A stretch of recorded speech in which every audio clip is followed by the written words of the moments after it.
This video will help you sleep and relax. But before we begin, I would like to know which city you're from and what time you're watching this.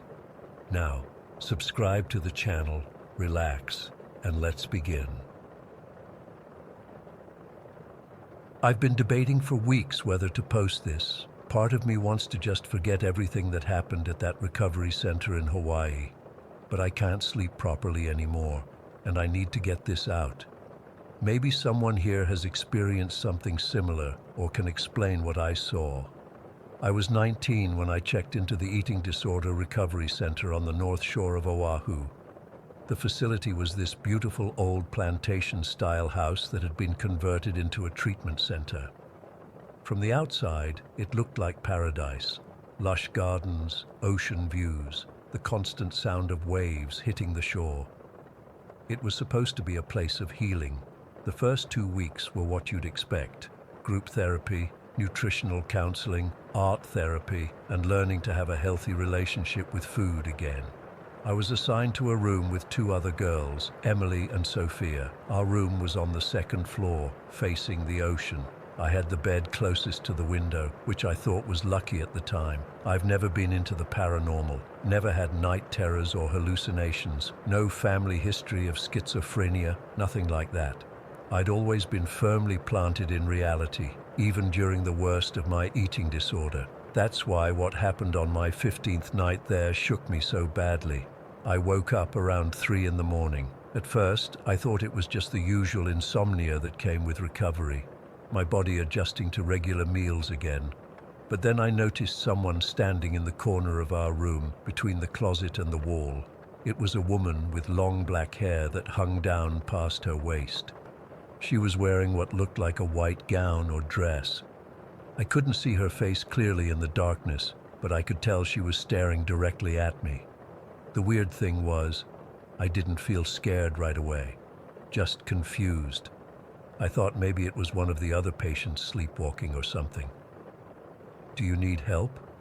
I whispered, not wanting to wake my roommates. No response.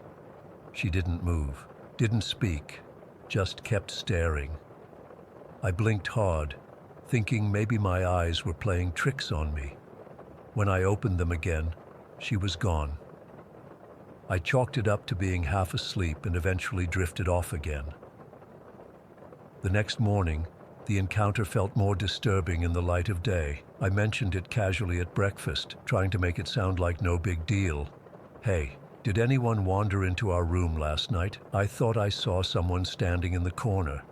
Emily and Sophia both said they'd slept through the night.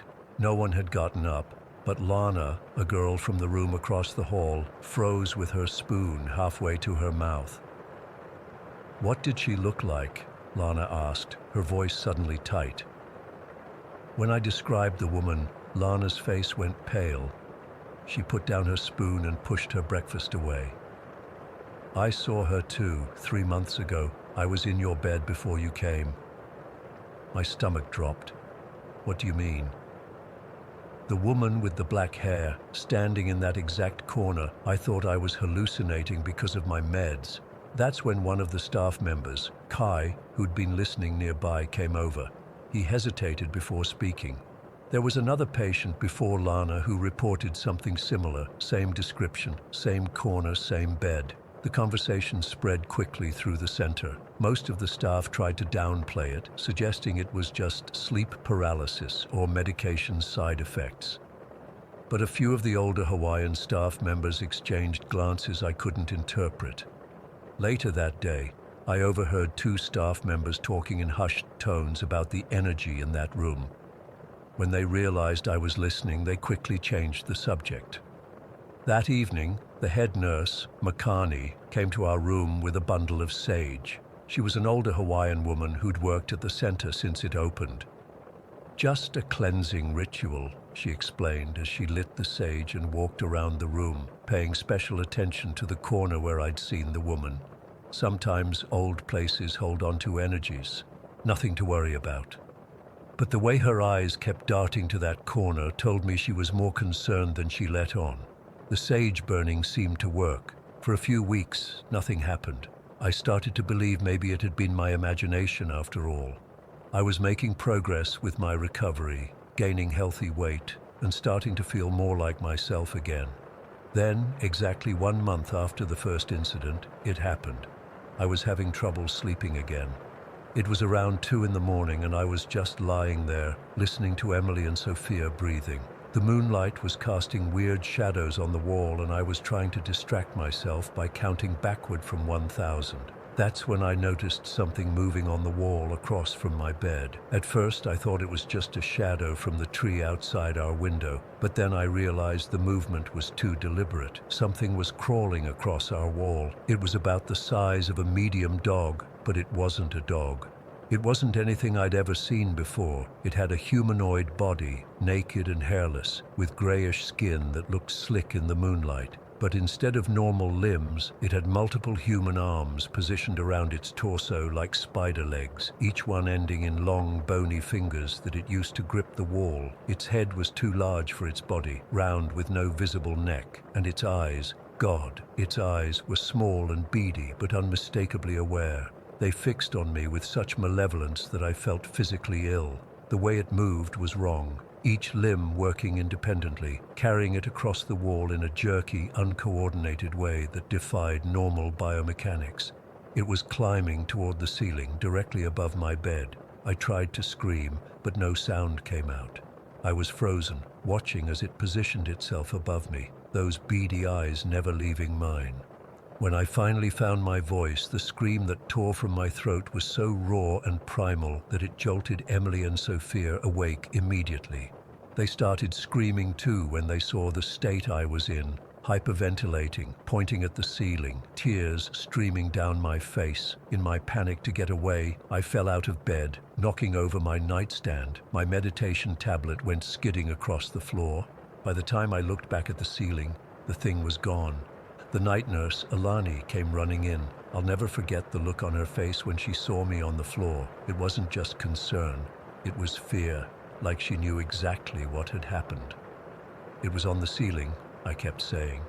It was watching me. It had arms all over its body. Emily and Sophia didn't see it, but they were terrified by my reaction.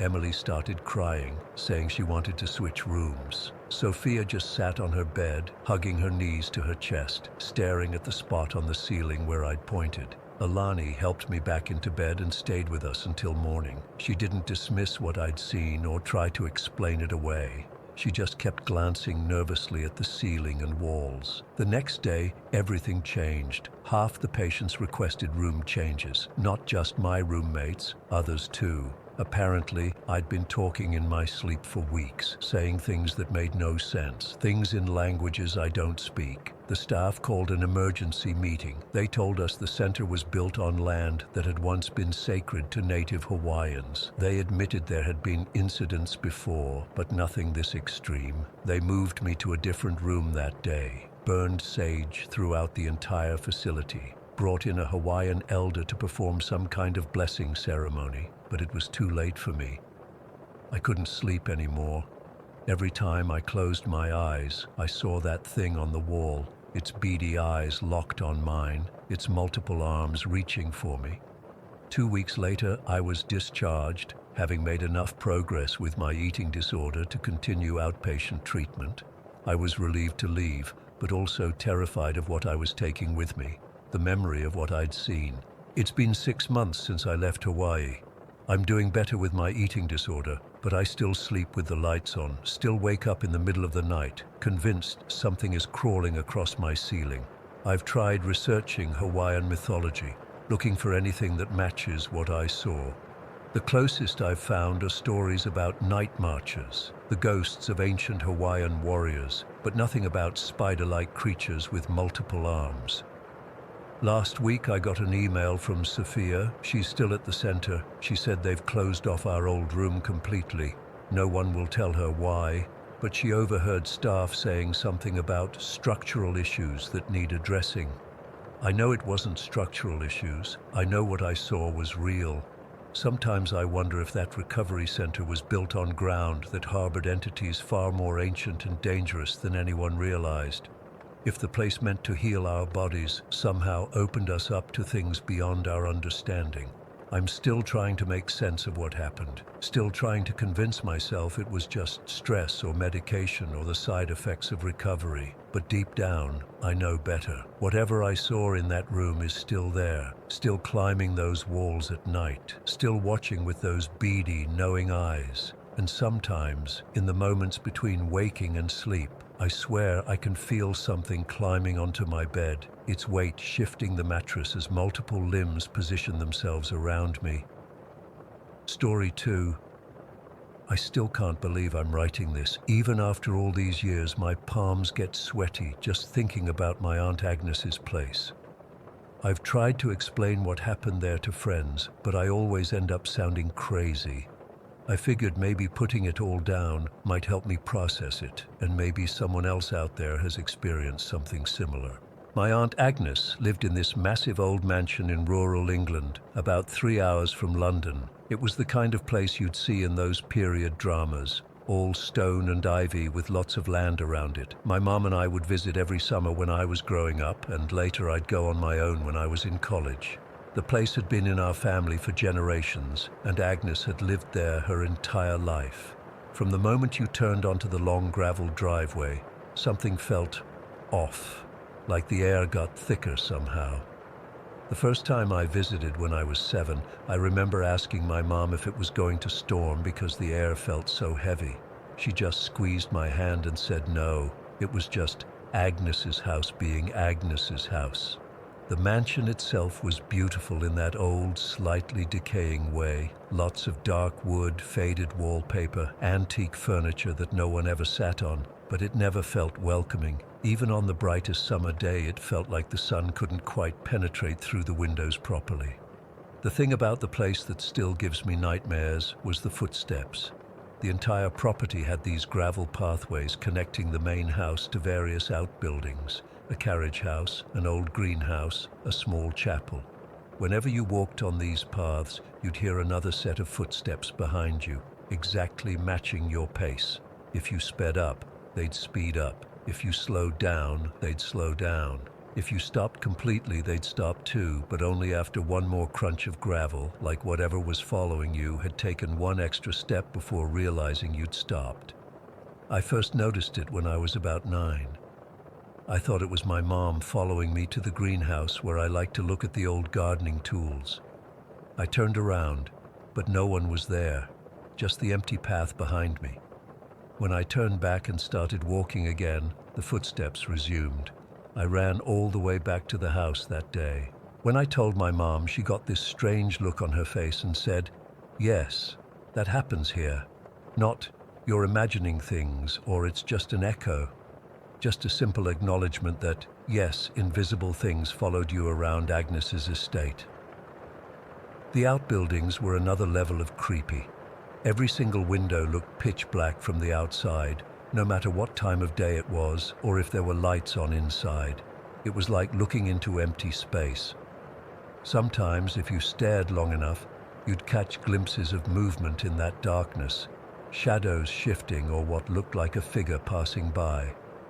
But if you went inside to check, there was never anyone there. The worst spot on the entire property was a specific stretch of pathway between the main house and the old chapel. It was maybe 30 feet long, lined with overgrown hedges on both sides. Walking that path felt like having a cold hand press against the back of your neck. The footsteps behind you would sound closer there, almost right at your heels. I always ran that section, even as an adult. Something about it felt like if you moved too slowly, whatever was following would finally catch up. Inside the house wasn't much better. There was this hallway on the first floor with a mounted deer head that had belonged to my great-grandfather. Its glass eyes would follow you as you walked past. And I don't mean in that optical illusion way that paintings sometimes do. The head would physically turn just slightly to keep its gaze on you. Agnes acted like this was completely normal. "Oh, that's just George keeping an eye on things," she'd say, like having a possessed taxidermy animal was no big deal. The main staircase to the second floor was another hot spot of weirdness. Standing at the bottom looking up, you'd feel this wave of, I don't know how to describe it except as pure dread washing down over you, like darkness was physically pouring down the steps. My mom always made us run up quickly, saying, "Don't linger on the stairs, dear," as if whatever was at the top might grab you if you took too long. My bedroom during visits was at the end of the second floor hallway. It had these heavy velvet curtains that I always closed tight before bed, but every morning they'd be partially open, just enough for someone to peek through. My hairbrush would be in a different spot than where I left it. Once I found all my socks arranged in a perfect circle on the floor. Agnes never seemed bothered by any of this. She'd lived with it her whole life. She was this tiny, bird-like woman who wore the same style of dresses she'd worn in the 1950s and spoke with this posh accent that sounded like it came from another century. She moved through the house like she was floating, always seeming to know exactly where the creaky floorboards were so she could avoid them. The creepiest thing about Agnes herself was how she'd sometimes stop mid-sentence and look over your shoulder, nodding slightly as if acknowledging someone who'd just entered the room. Then she'd continue talking like nothing had happened. I asked her once when I was about 15 if she thought the house was haunted. She laughed, this delicate tinkling sound, and said, "My dear, of course it is. The Blackwoods have always shared this home with the ones who came before." Then she patted my hand and offered me more tea, like she hadn't just casually confirmed we were surrounded by ghosts. My mom had grown up visiting the mansion too, and she had her own stories. She told me once about waking up in the middle of the night to find a woman in Victorian clothing standing at the foot of her bed, just staring. Another time, she heard children laughing in the garden at 3 in the morning, but when she looked out, the garden was empty and completely still. The last time I visited Agnes was about 6 years ago during a break from university. I was 20 at the time and thought I was too grown up to be scared of a creaky old house. I was wrong. That visit, things felt more intense than ever before. The footsteps on the gravel weren't just matching my pace, they were getting closer with each step, no matter how fast I walked. In the greenhouse, I saw a clear reflection of a man in the window glass, standing right behind me, but when I spun around, I was alone. That night, I woke up to find all the drawers in my room open just an inch or so, as if someone had been going through my things but didn't want me to notice. The worst moment came when I was helping Agnes in the kitchen. She'd gone to the pantry to get something, and I was chopping vegetables at the counter. Suddenly, I felt someone standing directly behind me, so close I could feel breath on my neck. I thought Agnes had come back, but when I turned around, no one was there. When Agnes returned a moment later, she took one look at my face and said, "Ah, you've met Edward. He was always fond of pretty young women. Don't worry, he's quite harmless." That night, I barely slept.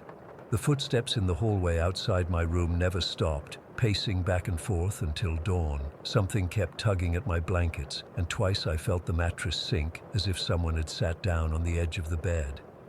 When I left the next morning, Agnes hugged me at the door and whispered, "They're getting excited. They know it won't be long now."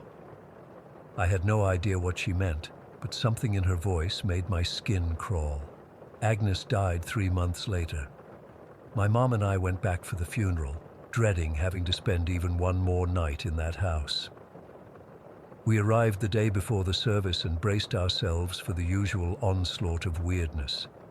But something had changed. As we drove up that long gravel driveway, the air felt normal. The oppressive feeling was gone. When we walked from the car to the house, our footsteps were just our footsteps. No phantom companion followed behind. The windows of the outbuildings were just windows, showing the normal interiors inside. Inside the house, the mounted deer head was just a dusty old taxidermy piece with glass eyes fixed straight ahead. The staircase was just a staircase, no wave of dread, no darkness pouring down. That night, we both slept soundly. No footsteps, no tugging blankets, no drawers opening on their own. After the funeral, we stayed to help sort through Agnes's things. The house remained completely, utterly normal. It was as if whatever had haunted the place had left with Agnes. 6 months later, a young family bought the property. They had 3 kids and a golden retriever. My mom and I visited them once just to see how they were settling in. The change was shocking. The house was bright and warm. The kids ran laughing down the hallways that had once felt so threatening. Their dog napped peacefully in spots where I'd once felt watched and unwelcome.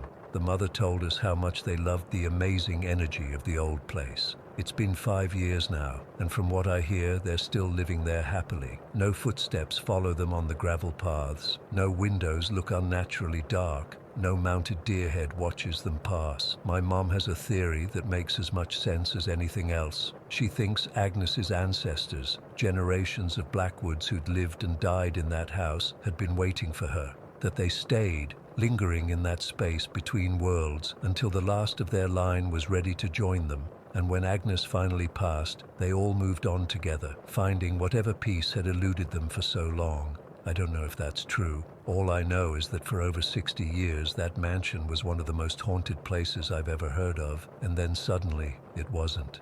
Sometimes I still dream about those footsteps following me, getting closer and closer. I wake up expecting to see open drawers or rearranged socks, but my apartment is always normal, always still. Whatever was in that house is gone now, but I still won't walk on gravel if I can help it. Some fears don't leave you, even when the ghosts do. Story 3. I still can't explain what happened 10 years ago. I've gone over it 1,000 times in my head, tried to find logical explanations, but there just aren't any. I'm not someone who believes in ghosts or the supernatural. Or at least I wasn't before this happened. My husband Mark and I had been married for about 3 years when this occurred. His father, Robert, had passed away from a sudden heart attack before I ever had the chance to meet him. Mark didn't talk about his dad much, just occasional stories here and there. I knew they were close though, and I could tell it still hurt him to bring up those memories. I'd seen photos of Robert around his widow Sarah's house. He had the same crinkly smile lines as Mark, the same thick eyebrows. From everything I'd heard, he was a kind man who loved his family fiercely and had a great sense of humor. Sarah, my mother-in-law, kept his memory alive in little ways. His coffee mug still on the kitchen shelf, his reading glasses still on the nightstand. It was sweet, but also a bit heartbreaking. We lived about 45 minutes from Sarah in Pinecrest, this tiny mountain town where everyone knows everyone.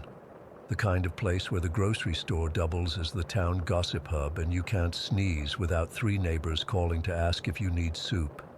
It's beautiful though, surrounded by pine forests and mountains that turn purple at sunset. That winter had been brutal. Snow piled up everywhere and the plows could barely keep up with the main roads. Sarah lived at the end of a long driveway that often got snowed in, so we made sure to check on her regularly during the winter months. The night before everything happened, I had this incredibly vivid dream. I don't usually remember my dreams, but this one was different. It felt real in a way that's hard to describe.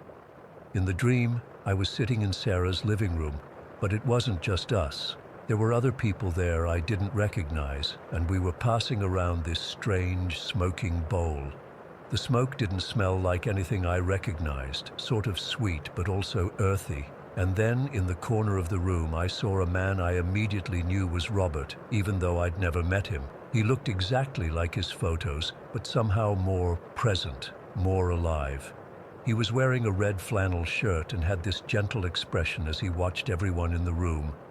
He walked over to me, not to Mark or Sarah, but to me specifically, and held out his hand. In his palm was this small purple glass heart, about the size of a quarter, perfectly formed and catching the light in a beautiful way. "Lisa," he said, and his voice was so clear, "I need you to give this to Sarah. Tell her I'm still here. Tell her I still love her." I took the heart, and it felt warm in my hand, like it had been sitting in the sun. And that's when I woke up, my heart racing. The dream had been so vivid that I actually looked at my palm, half expecting to see the purple heart there. Mark was already up making coffee when I stumbled into the kitchen. I felt disoriented, like I was still partly in the dream world. "You okay?" he asked, looking concerned. You look like you've seen a ghost. The choice of words made me shiver. I had this really weird dream about your dad, I told him, and explained everything. The strange gathering, the smoking bowl, and most importantly, the purple glass heart. Mark looked thoughtful. That's weird. Dad used to collect little glass figurines. Mom probably still has them somewhere. We had plans to pick up Sarah that day anyway. She needed a ride to her doctor's appointment, and the roads were still bad from the snowstorm 2 days before. We had breakfast, bundled up in our winter gear, and headed out. The drive to Sarah's was beautiful but treacherous. Fresh snow had fallen overnight, adding to the already substantial amount on the ground. Everything was pristine white, the pine trees heavy with snow, the sky that perfect winter blue that only happens on the coldest days. When we pulled up to Sarah's house, I noticed her driveway hadn't been plowed yet. There was at least 2 feet of fresh, untouched snow, a smooth blanket with no marks or footprints. Mark parked at the end of the driveway, and we trudged through the snow to her front door. Sarah greeted us with hugs and hot chocolate. Her house always smelled like cinnamon and coffee, and she had that grandmotherly way of immediately making you feel at home. We chatted for a bit before getting ready to leave for her appointment. As we were putting our coats back on, I happened to glance out the window at the yard. Something caught my eye, a spot of color against all that white. I couldn't make out what it was from inside, but it stood out so starkly against the perfect snow that I found myself walking toward the porch to get a better look. "What is it?" Mark asked, following me. "I don't know. There's something out there." I stepped off the porch into the deep snow. The cold immediately seeped through my boots, but I barely noticed. I was fixated on that spot of color. As I got closer, my breath caught in my throat. There, sitting on top of the untouched snow, was a small purple glass heart. I stopped dead in my tracks. Mark came up beside me and followed my gaze. "What the—" he started, then went completely silent. The heart was exactly like the one in my dream, perfectly formed, deep purple, about the size of a quarter. It sat on top of the snow, not buried or partially covered, but placed deliberately on the surface, and all around it was untouched snow. No footprints, no marks, no sign that anyone had approached this spot since the snow had fallen. My hands were shaking as I bent down to pick it up. It was cold to the touch, unlike in my dream where it had been warm, but it was undeniably the same heart. When I looked up at Mark, his face had gone pale. He was staring at the heart in my hand like he'd seen something impossible, which I suppose he had. "Mark?" I whispered. "That's—" He started, then swallowed hard. "That looks exactly like one of the glass pieces from Dad's collection." Sarah called from the porch, asking what we were looking at. I felt a strange certainty wash over me. The dream had been so clear. I knew what I needed to do. I walked back to the porch, heart in hand, Mark following behind me looking stunned. "Sarah," I said, my voice surprisingly steady despite how badly my hands were shaking. "This is going to sound crazy, but I had a dream about Robert last night." Her expression changed, softened somehow. "You did?" "Yes. And in the dream, he gave me this." I held out the purple heart and asked me to give it to you. He wanted me to tell you he's still here, that he still loves you. I placed the heart in her hand. She stared at it for a long moment, her expression unreadable. Then she closed her fingers around it and burst into tears. "I knew it," she whispered through her tears. "I always knew he was still with us." She opened her hand again to look at the heart. This was part of a set he collected. There were 5 of them, different colored glass hearts, but I could never find the purple one after he passed. I looked everywhere. Mark was still staring at the spot where I'd found the heart. "Mom, there are no footprints in the snow. None. And it was just sitting there on top, not buried at all." Sarah nodded, as if this made perfect sense. "He always knew how to make an entrance," she said with a sad smile. We were all quiet for a moment, standing there on the porch, the cold air crystallizing our breath. I kept replaying the moment in my mind, the perfect untouched snow, and then that splash of purple, like it had been placed there by an invisible hand. The craziest part, I finally said, is that I never knew about his glass collection. Mark never mentioned it to me. Mark shook his head. I forgot about it until just now. Dad kept them in a display case in his study. After he died, Mom packed most of his things away. Sarah was still crying, but they were different tears now, not sad ones. She clutched the heart to her chest. He always said these hearts represented each of us. The purple one was his. He said it was because purple is the color of wisdom. She laughed softly. He was always saying stuff like that. We ended up canceling the doctor's appointment. None of us felt like going anywhere after what had happened. Instead, we sat in Sarah's living room, the same room from my dream, and she showed us old photo albums. There was one picture of Robert holding the set of glass hearts, arranging them on a shelf. I got goosebumps seeing them, especially the purple one that was now clutched tightly in Sarah's hand. I've gone over that day so many times in my head. How did that heart get there? There were no footprints in the snow, which had fallen steadily for 2 days. No one could have placed it there without leaving tracks. And how did I dream about it in such vivid detail before ever knowing it existed? Sarah kept that purple heart with her constantly after that.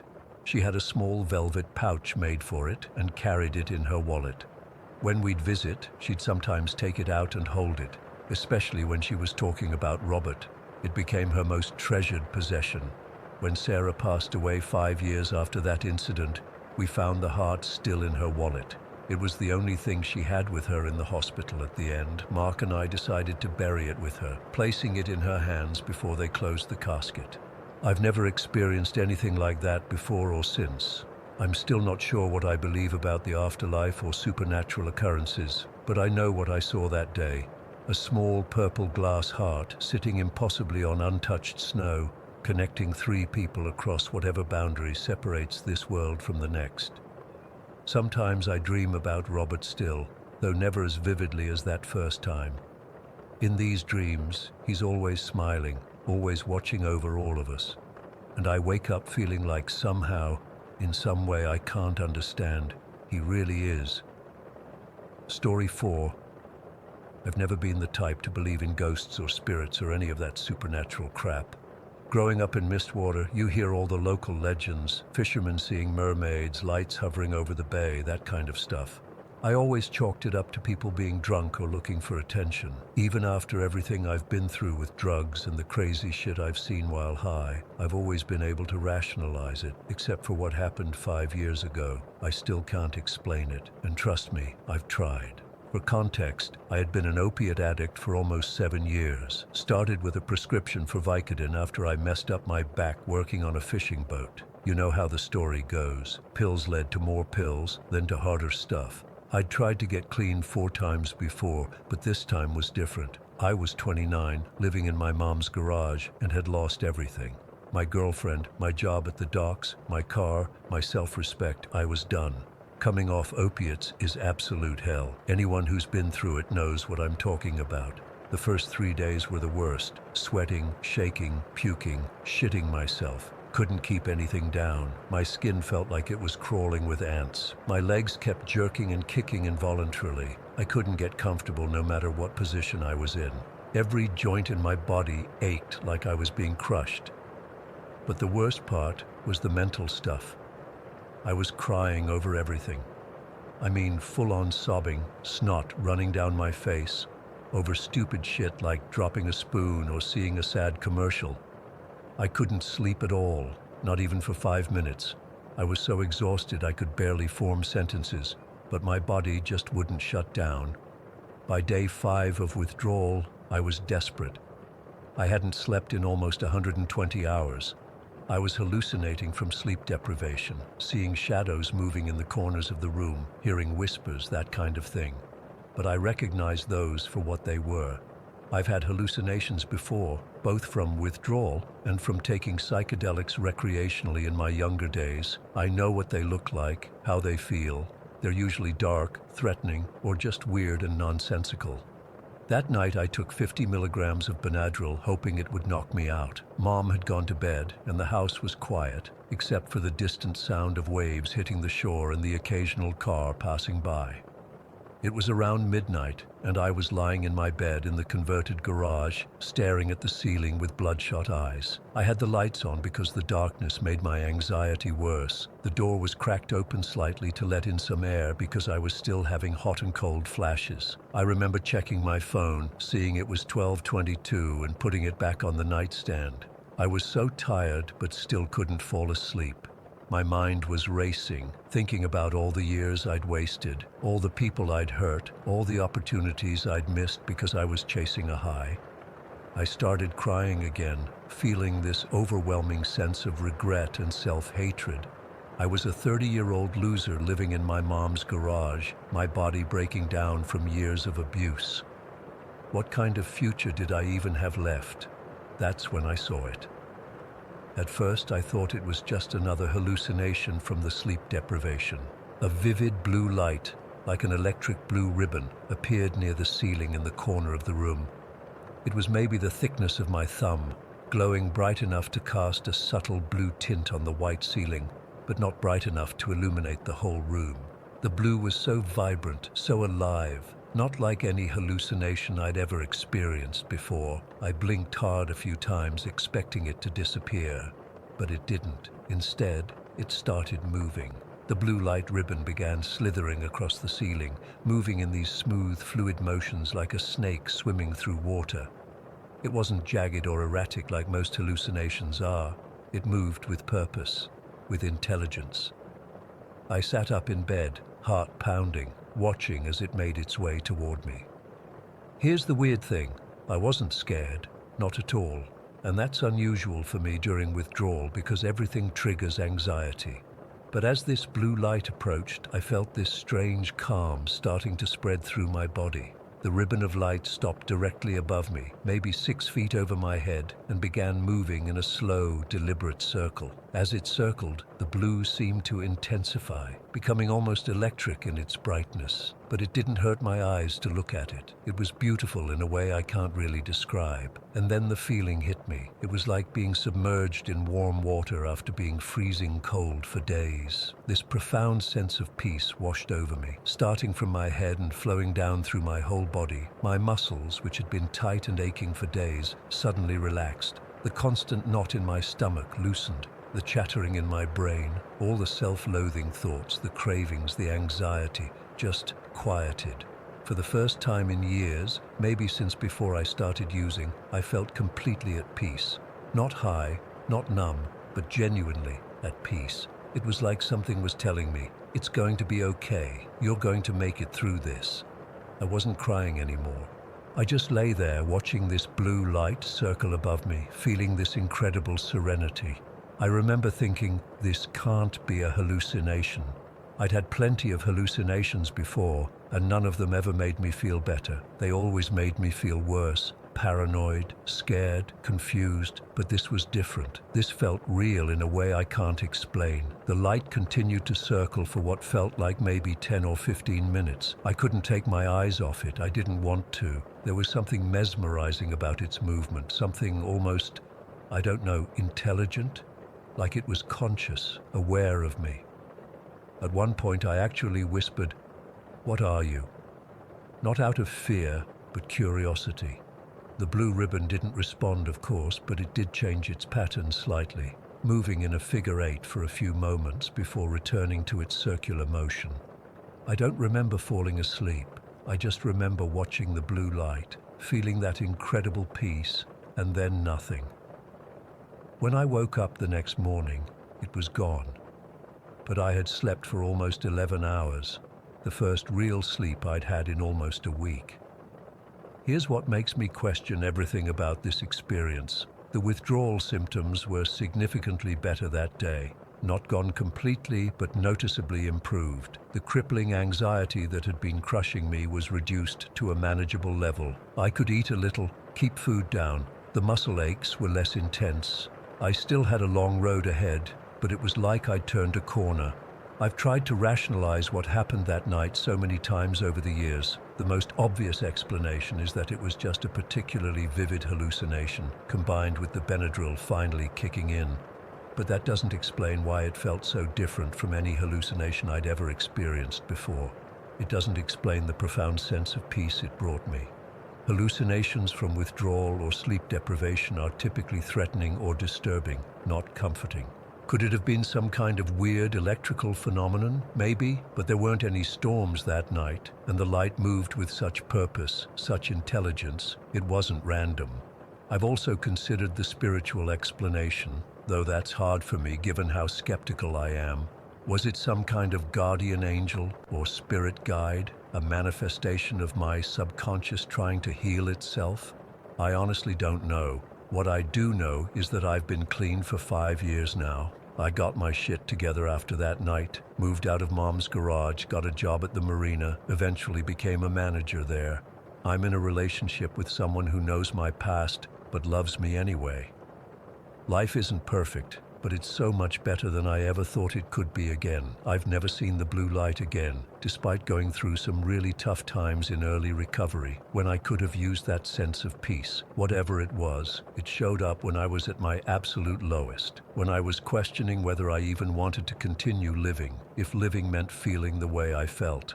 I've never told anyone about this before because I know how it sounds. Drug addicts sees weird shit during withdrawal. Not exactly breaking news, but this was different. It wasn't scary or threatening like most hallucinations. It brought me peace when I needed it most. Sometimes I lie awake at night staring at my ceiling, hoping to see that blue ribbon of light again.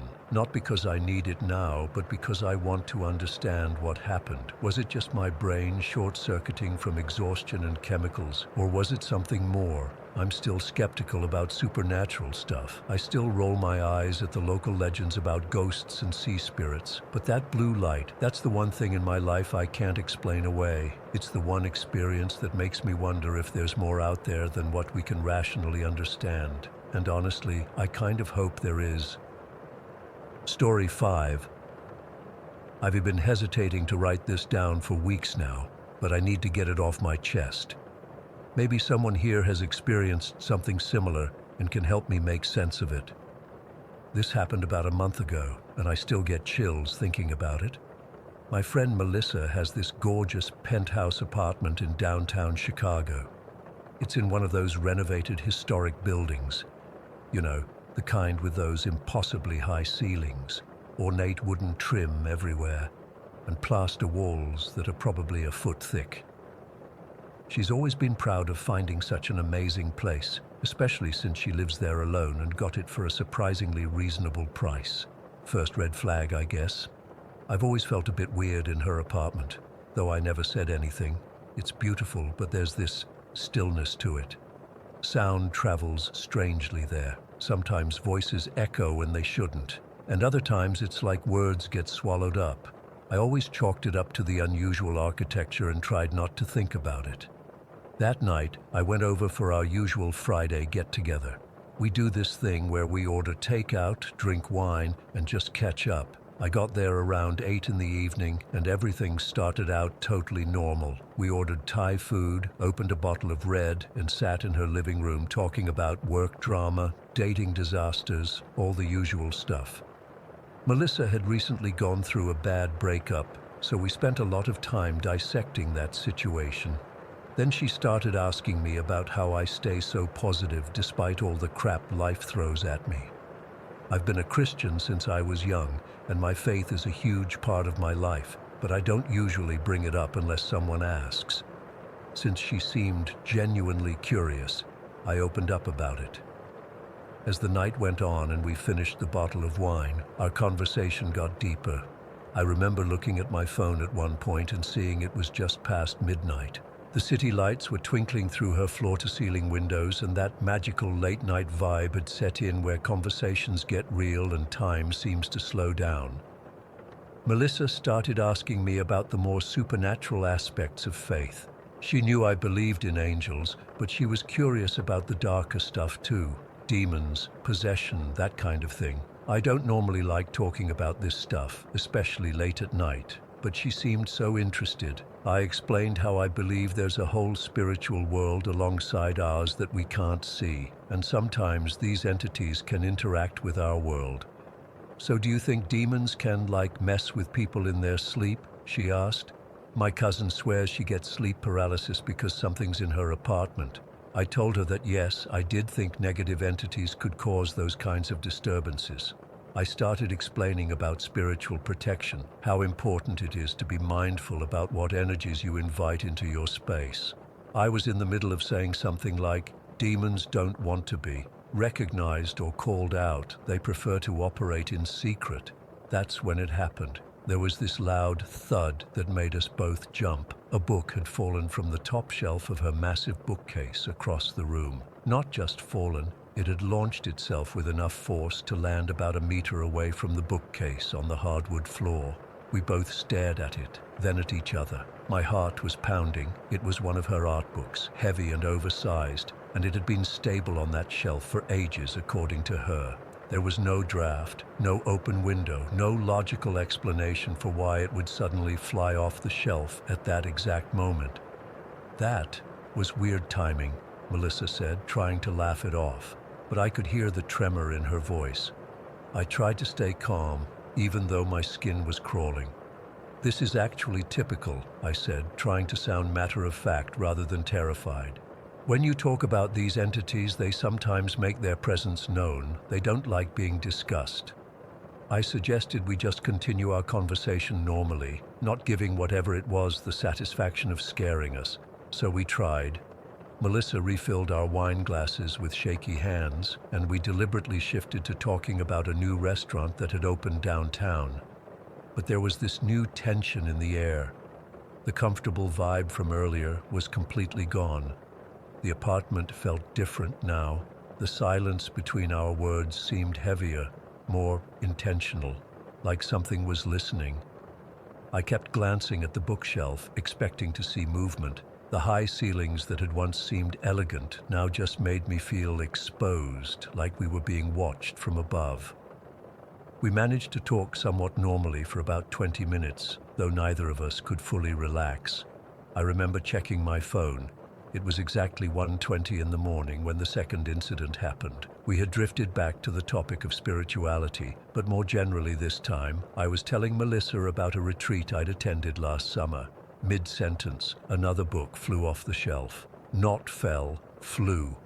This one came from a different shelf entirely, and it slammed to the floor with such force that it actually opened, pages splaying out. This time there was no pretending it was a coincidence. It felt deliberate, responsive, like something was directly answering our conversation. The timing was too perfect, too calculated. Melissa went pale. "Sophia, what the fuck is happening?" she whispered. I felt a cold dread wash over me, but also a surge of anger. I stood up, my hands trembling but my voice steady, and I did something I'd never done before. I addressed whatever was in that room directly. "In the name of Jesus Christ," I said loudly, my voice echoing strangely in the high-ceilinged room, "I command you to leave this place. You have no authority here, and you are not welcome." The moment the words left my mouth, the atmosphere changed again. The pressure in the room seemed to intensify for a second, like the air had become thick and hostile, and then nothing. Just a terrible waiting silence. Melissa broke first. She let out a sob and ran to the bathroom. I could hear her running the water, probably splashing her face. When she came back, her eyes were red and puffy. "I can't stay here alone tonight," she said, her voice cracking. "I can't. Please don't leave." Of course I stayed. We moved to her bedroom, turned on all the lights, and put on a mindless comedy show on her laptop. Neither of us mentioned what had happened in the living room, as if saying it out loud might summon it back. Neither of us slept much either. In the harsh light of morning, with sunlight streaming through the windows and the sounds of city traffic below, it was easier to rationalize what had happened. Maybe the books were just balanced precariously. Maybe the building had shifted slightly. Maybe. But I know what I experienced. Those books responded to our conversation. They moved with intention, with timing too perfect to be coincidental, and the feeling in that room, that heavy, watchful presence, was unmistakable. Melissa has since rearranged her apartment, moving the bookcase to a different wall and getting rid of some of the books. She's also stopped living alone. Her sister moved in 2 weeks later. She never directly acknowledged that anything supernatural happened, but she also hasn't invited me over for our Friday night tradition since then. We meet at restaurants now. I still think about that night constantly. What would have happened if we'd continued talking about demons? What if I hadn't spoken up when I did? Was it really responding to our conversation? Or was it just trying to scare us regardless of what we were discussing? The thing that keeps me up at night isn't just what happened, it's the implication. If something was there, listening and responding, then what else is around us that we can't see? What other conversations are being overheard by things that shouldn't exist? I've strengthened my spiritual practices since then. I pray more consciously, more deliberately. I'm careful about the energy I bring into my own apartment, and I've stopped talking about the darker aspects of spirituality altogether, especially after dark. Sometimes I wonder if Melissa's apartment had always had something in it. That would explain the strange acoustics, the unsettling feeling I always had there. Maybe it had been there all along, just waiting for someone to acknowledge the possibility of its existence. Or maybe we invited it in somehow that night, opening a door that should have stayed closed. Either way, I know what happened was real. 2 books don't throw themselves across a room by coincidence, especially not at the exact moments when you're discussing the entities that might cause such phenomena. Something was there with us that night, something that was listening, something that wanted us to know it was listening. And sometimes, late at night when my apartment is too quiet, I catch myself wondering if I'm truly alone, or if something followed me home from that penthouse, waiting for the right moment to make its presence known again. Story 6. I've never told this story to anyone outside my family because, honestly, who would believe me? But this happened, and I still get chills remembering it. I grew up in this big yellow house in Nyssa. It was one of those old farmhouses built in the early 1900s, the kind with high ceilings, creaky wooden floors, and way too many rooms. The property had a decent amount of land with a chicken coop, tackle shed, and pasture.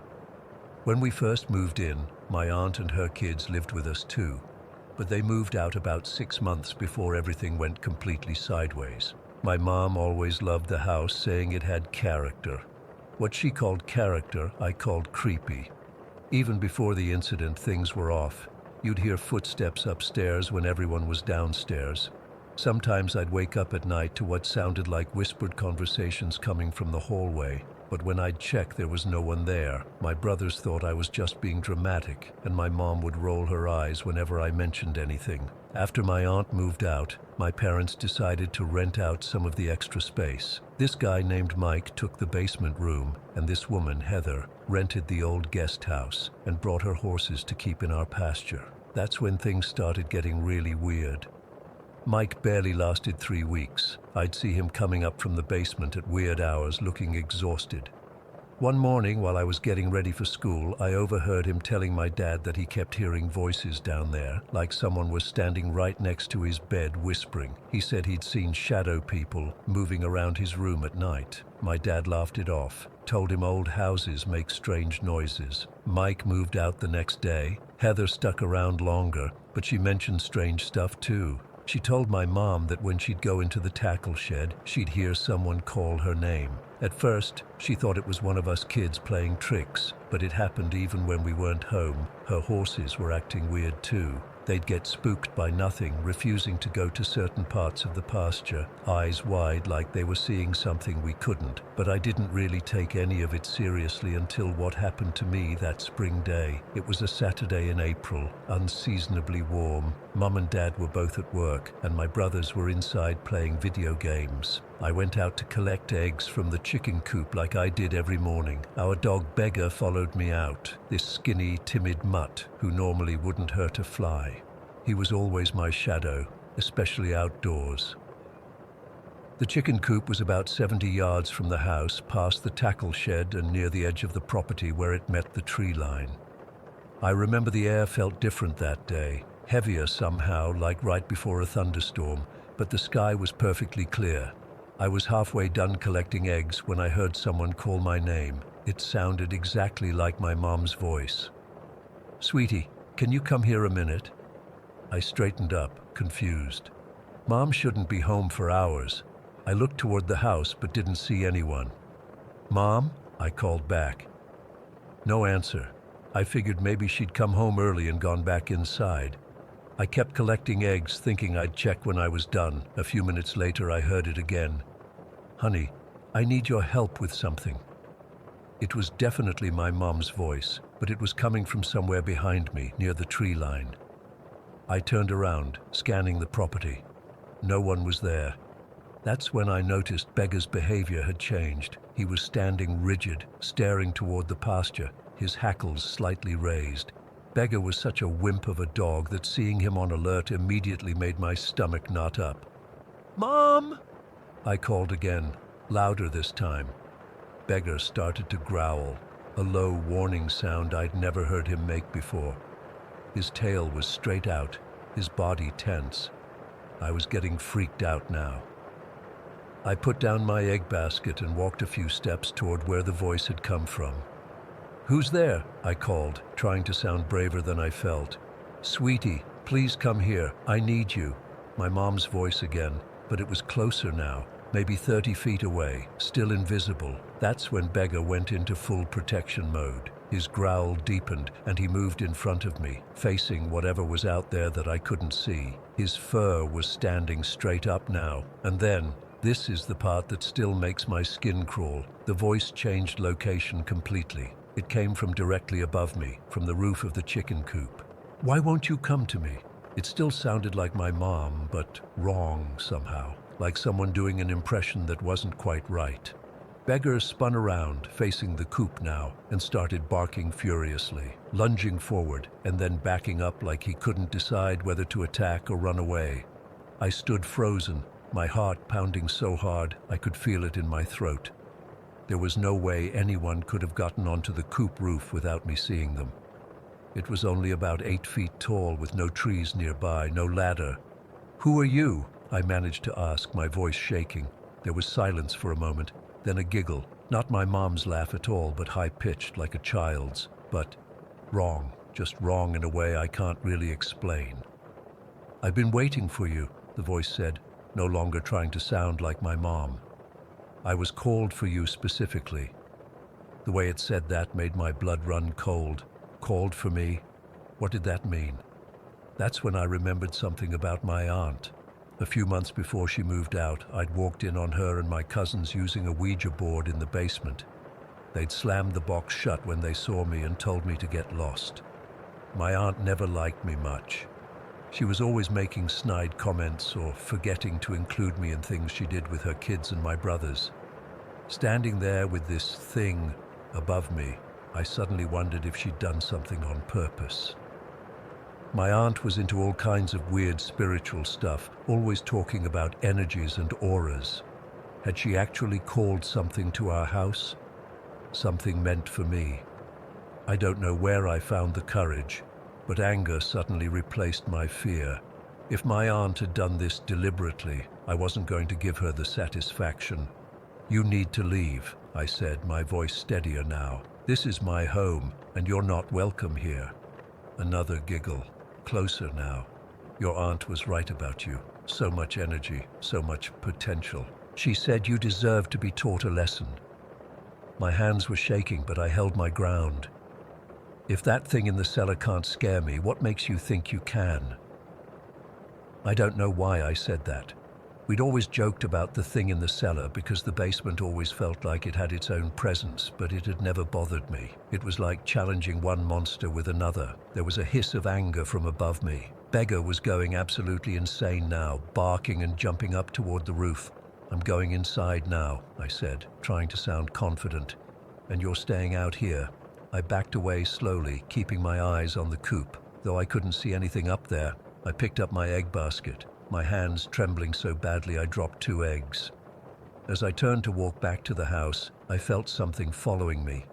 I didn't look back, but the air behind me felt colder, and Beggar kept turning to bark. About halfway to the house, something strange happened. The air in front of me seemed to shimmer, and for just a second, I saw a woman standing there. She was dressed in old-fashioned clothes like a pioneer, with a long dress and her hair pulled back. She wasn't scary, though. She felt protective. She was facing away from me, toward whatever was following me, and she raised her hand like she was stopping traffic. The cold presence behind me receded. I glanced back and saw nothing, but I could feel that whatever had been there was retreating. The woman in front of me faded away, but I had the distinct feeling she was still there, invisible but standing guard. I ran the rest of the way to the house, Beggar at my heels. My brothers barely looked up from their video game when I burst in, breathless and terrified. "Did Mom come home?" I asked them. "No, dummy. She's at work until 6, my older brother said, not even bothering to look away from the screen. I didn't tell them what happened. I knew they wouldn't believe me. When my mom got home, I tried to tell her, but she cut me off halfway through. "I don't want to hear any more ghost stories," she said firmly. "This is a perfectly normal house, and I won't have you scaring your brothers with this nonsense." But it wasn't nonsense. The next few weeks, things got even weirder. Objects would move when no one was looking. The whispering got louder. Twice more I saw the pioneer woman, always at a distance, always watching over the property like a guardian. Heather moved out after one of her horses got spooked so badly it broke through the fence and ran 2 miles before she could catch it. The basement remained empty. No one would rent it for more than a few days. My aunt denied everything when I confronted her on the phone, but there was something in her voice, a hesitation, a nervousness that told me she knew exactly what she'd done.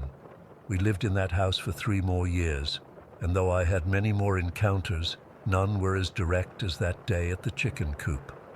I never heard that voice call my name again, but sometimes, just at the edge of hearing, I'd catch a childlike giggle when I was alone in the yard. My mom still doesn't believe me. My brothers think I made it all up for attention. But Beggar knew, until the day he died, he would never go near that chicken coop again, and sometimes he would stand at the window, staring out at the property, growling at something none of us could see. I'm 24 now and living in another state, but I still get chills thinking about that yellow house in Nisa. Sometimes I wonder if my aunt really did call something there specifically for me, and if so, why? What was it about me that made her do something so cruel, and who was the pioneer woman who seemed to protect me? I don't have answers to these questions. All I know is what I experienced, and no one will ever convince me it wasn't real. Story 7. I don't normally share this stuff, but something happened yesterday that brought everything rushing back. I was at my parents' house helping them clean out the attic when I found my old crib, the same crib from that night. I'm 32 now, but I've never forgotten what happened when I was 3 years old. It's one of my earliest memories, and definitely the clearest from that age. We lived in a small 3-bedroom ranch house back then. Nothing special about it, just a typical middle-class home built in the 70s with wood paneling and shag carpet.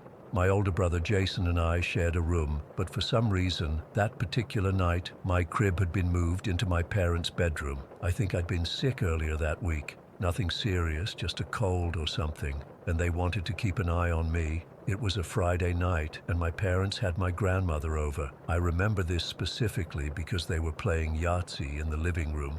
I could hear the dice rattling in the cup and my grandmother's distinctive laugh echoing down the hallway. It must have been around 9 or 10 at night, and the house was dark except for the light spilling from the living room and a small nightlight plugged into the wall socket near my crib. I wasn't tired. I was just lying there, clutching my stuffed bear, listening to the muffled voices and occasional bursts of laughter. The bedroom door was cracked open just enough to let a thin strip of light in from the hallway. My brother was in our room across the hall, probably reading comics with his flashlight under the covers like he always did after bedtime. I remember staring at the ceiling, watching the shadows from passing car headlights slide across it when the air in the room suddenly felt different. It's hard to explain, but it was like when you walk into a room where people have been arguing. that lingering tension you can feel but can't see. The temperature seemed to drop and the nightlight flickered slightly. That's when I noticed something moving at the foot of my crib. At first, I thought it was my mom coming to check on me, but as I watched, something rose up from the floor. It didn't walk into the room.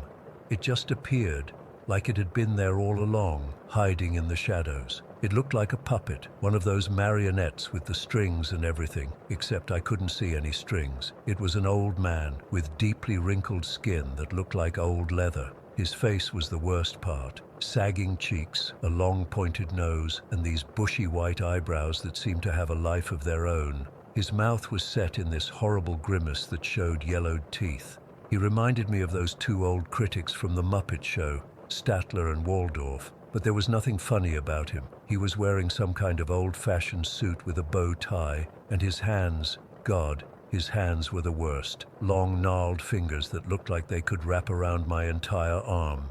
They didn't move naturally. They jerked and twitched like they were being controlled by invisible strings. The puppet thing floated, not walked, floated, to the side of my crib and slowly rose until it was hovering directly above me, looking down.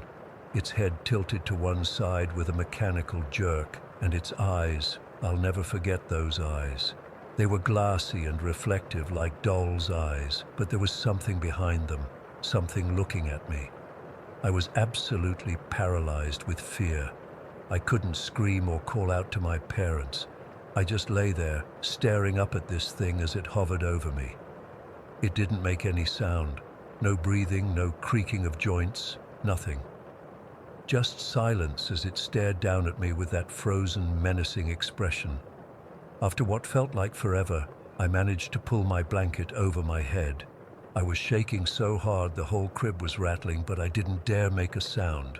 I counted to 20 under my breath, something my mom had taught me to do when I was scared, and then, finally, I got the courage to peek out from under the blanket. It was gone. The room looked normal again. The nightlight was steady, and I could still hear the dice and laughter from the living room. It was like nothing had happened. But I knew what I saw, and I was not staying in that crib another second. I'd never climbed out of my crib before. My parents were always careful to put it in the lowest position because I was adventurous. Their nice way of saying I got into everything. But pure fear gave me the strength and coordination I needed. I managed to haul myself up and over the railing, dangling for a moment before dropping to the carpet with a soft thud. I ran straight to the living room, crying hysterically. My parents thought I'd had a nightmare, and honestly, for years afterward, that's what I convinced myself it had been too. A vivid, terrifying nightmare that just felt real because I was so young. My mom carried me back to their room, checked under the bed and in the closet to show me there were no monsters, and then sat with me until I fell asleep in their bed. I don't remember if they moved the crib back to my room the next day, or if I stayed with them that night, but I never mentioned the puppet man again. Like a lot of childhood traumas, I buried it deep. Life went on. We moved to a different house when I was 7. I grew up, went to college, got a job. Sometimes I'd have a fleeting memory of that night, but I'd quickly dismiss it as just a childhood nightmare. Kids have scary dreams all the time, right? Then, 15 years later, everything changed. I was 18, home from my freshman year of college, and Jason was 22. We were having a rare moment of sibling bonding, sitting on the back porch of our parents' new house, drinking beers that our parents pretended not to know about. We were talking about childhood memories, laughing about the time he convinced me that the ice cream truck only played music when it was out of ice cream. I don't know what made me bring it up. Maybe it was the beer, or maybe it was just time for it to come out, but I started telling him about my nightmare from when I was 3. Hey, do you remember that night when my crib was in Mom and Dad's room? I had this super vivid nightmare about... He cut me off. About a puppet. My blood ran cold. I hadn't mentioned anything about a puppet. What did you say? I asked, my voice barely a whisper. Jason wasn't looking at me. He was staring out into the darkened yard, his grip tight on his beer bottle. Was it an old man puppet, like those grumpy guys from the Muppets? I couldn't speak. I just nodded. He took a long drink and then said, "I saw it too." I felt like I was going to throw up. "What do you mean you saw it too? You weren't even in the room." "I was across the hall, in our room," he said. "I was reading comics with my flashlight when I heard your crib creaking. I thought you were just tossing and turning, but something made me get up to check on you." He paused, taking another drink. I waited, afraid of what he was going to say next. I peeked through the doorway into Mom and Dad's room. The door was cracked open and I could see your crib from there. And there was something hovering over you. It looked like a puppet, but it was moving on its own. An old man with this terrible face. I watched it staring down at you, and I was so scared I couldn't move. My hands were shaking so badly that I had to set my bottle down on the porch floor. "What happened next?" I asked. "I saw you pull the blanket over your head, and I did the same thing, ran back to my bed and hid under my covers. When I finally got the courage to look again, I went back to Mom and Dad's doorway. The puppet thing was gone, and so were you. A few minutes later, I heard you crying in the living room." We sat in silence for a long time after that. What do you say when you discover that the most terrifying memory of your childhood wasn't a dream? That your brother saw the exact same thing independently, with details he couldn't possibly have known unless he'd actually seen it too? That was 14 years ago, and we've talked about it a few times since then, comparing details, trying to make sense of it. We've never told our parents. What would we even say? "Hey, remember that night you were playing Yahtzee with Grandma? There was a supernatural puppet entity hovering over your 3-year-old son. I've researched similar experiences online, read about shadow people and sleep paralysis, but nothing quite matches what we saw. It wasn't a shadow, it had color and detail. It wasn't sleep paralysis. We both saw it, from different vantage points, and I was able to move enough to hide and then climb out of my crib. Sometimes I wonder if it was looking for me specifically or if it would have been content with either of us. I wonder if it's still out there, visiting other children in their cribs. I wonder what would have happened if I hadn't hidden under that blanket. Standing there in my parents' attic yesterday, running my hand over the weathered wood of my old crib, I felt that same chill from all those years ago. For a split second, I thought I caught a glimpse of movement in the corner of the attic, a jerking, puppet-like movement. But when I turned to look, there was nothing there but old boxes and shadows. At least, that's what I keep telling myself. Story 8. I still remember the day it happened. It was a Thursday in November last year, right after getting off the school bus. I'm in 11th grade at Pineville High, and normally my days are pretty boring. Go to school, come home, homework, repeat. But that day changed everything. I got home around 3 in the afternoon. Usually my mom's car would be in the driveway, or at least my little brother Jake would be playing his video games too loudly in the living room. But that day the driveway was empty. No big deal, I thought. Mom probably just took Jake somewhere. When I unlocked the front door and stepped inside, something felt immediately off. The house was completely silent. Not just quiet, but that weird kind of silent that makes the hair on your arms stand up. "Hello," I called out. "Mom, Jake, Dad." Nothing, just my voice echoing back at me. I dropped my backpack by the door and walked through the house, checking each room. Living room, empty. Kitchen, empty. Mom and Dad's bedroom, empty. Jake's room, messy as always, but no Jake. Even our dog Cooper wasn't around, which was weird because he always comes running when someone gets home. I pulled out my phone and called my mom. It rang and rang until it went to voicemail. "Hey, it's me. Just got home and nobody's here. Call me back when you get this." I tried my dad next, but got the same result. Then I remembered Jake had a swim meet today. Maybe they all went to that, but Mom usually leaves a note on the fridge or texts me. I checked my messages again. Nothing. I wasn't really scared at this point, just annoyed. I decided to make myself something to eat and start on my homework while waiting for them to get back. I made a sandwich and grabbed some chips, then set up my books at the kitchen table. Our kitchen table faces the hallway that leads to the stairway down to the basement. It's one of those split staircases that goes down halfway to a landing, then turns and continues down. On that landing, there's this weird mirror my mom hung up years ago. She said it opens up the space or something. From where I sit at the table, I can see the top half of the staircase and the mirror, which reflects the bottom half of the stairs and part of the basement. I was about halfway through my math homework when I first heard it. A faint sound, like someone talking. It was coming from the basement. My first thought was relief. Someone was home after all. Maybe Dad came home early and was doing something in his workshop down there. "Dad?" I called out. "Is that you down there?" The talking stopped immediately. I got up and walked to the top of the stairs. "Dad?" I called again, louder this time. No answer. I flipped on the stairway light and started down the steps. When I reached the landing with the mirror, I paused and looked down the rest of the way. The basement light was off, and I could only see darkness beyond the reach of the stairway light. "Hello?" I called one more time.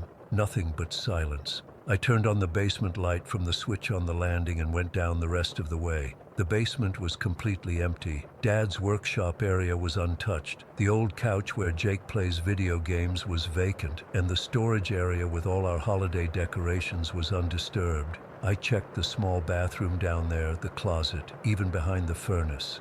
Nobody. "I'm losing it," I muttered to myself, and headed back upstairs.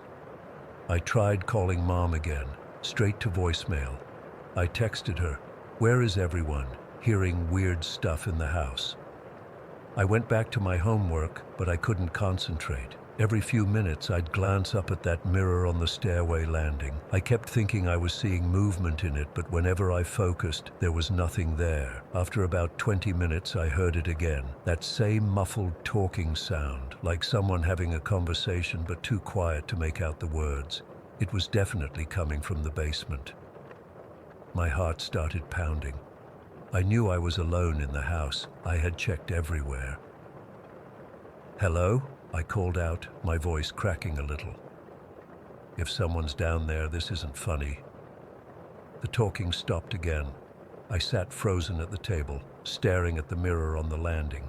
The rational part of my brain was telling me it was probably just the pipes or the furnace making noise.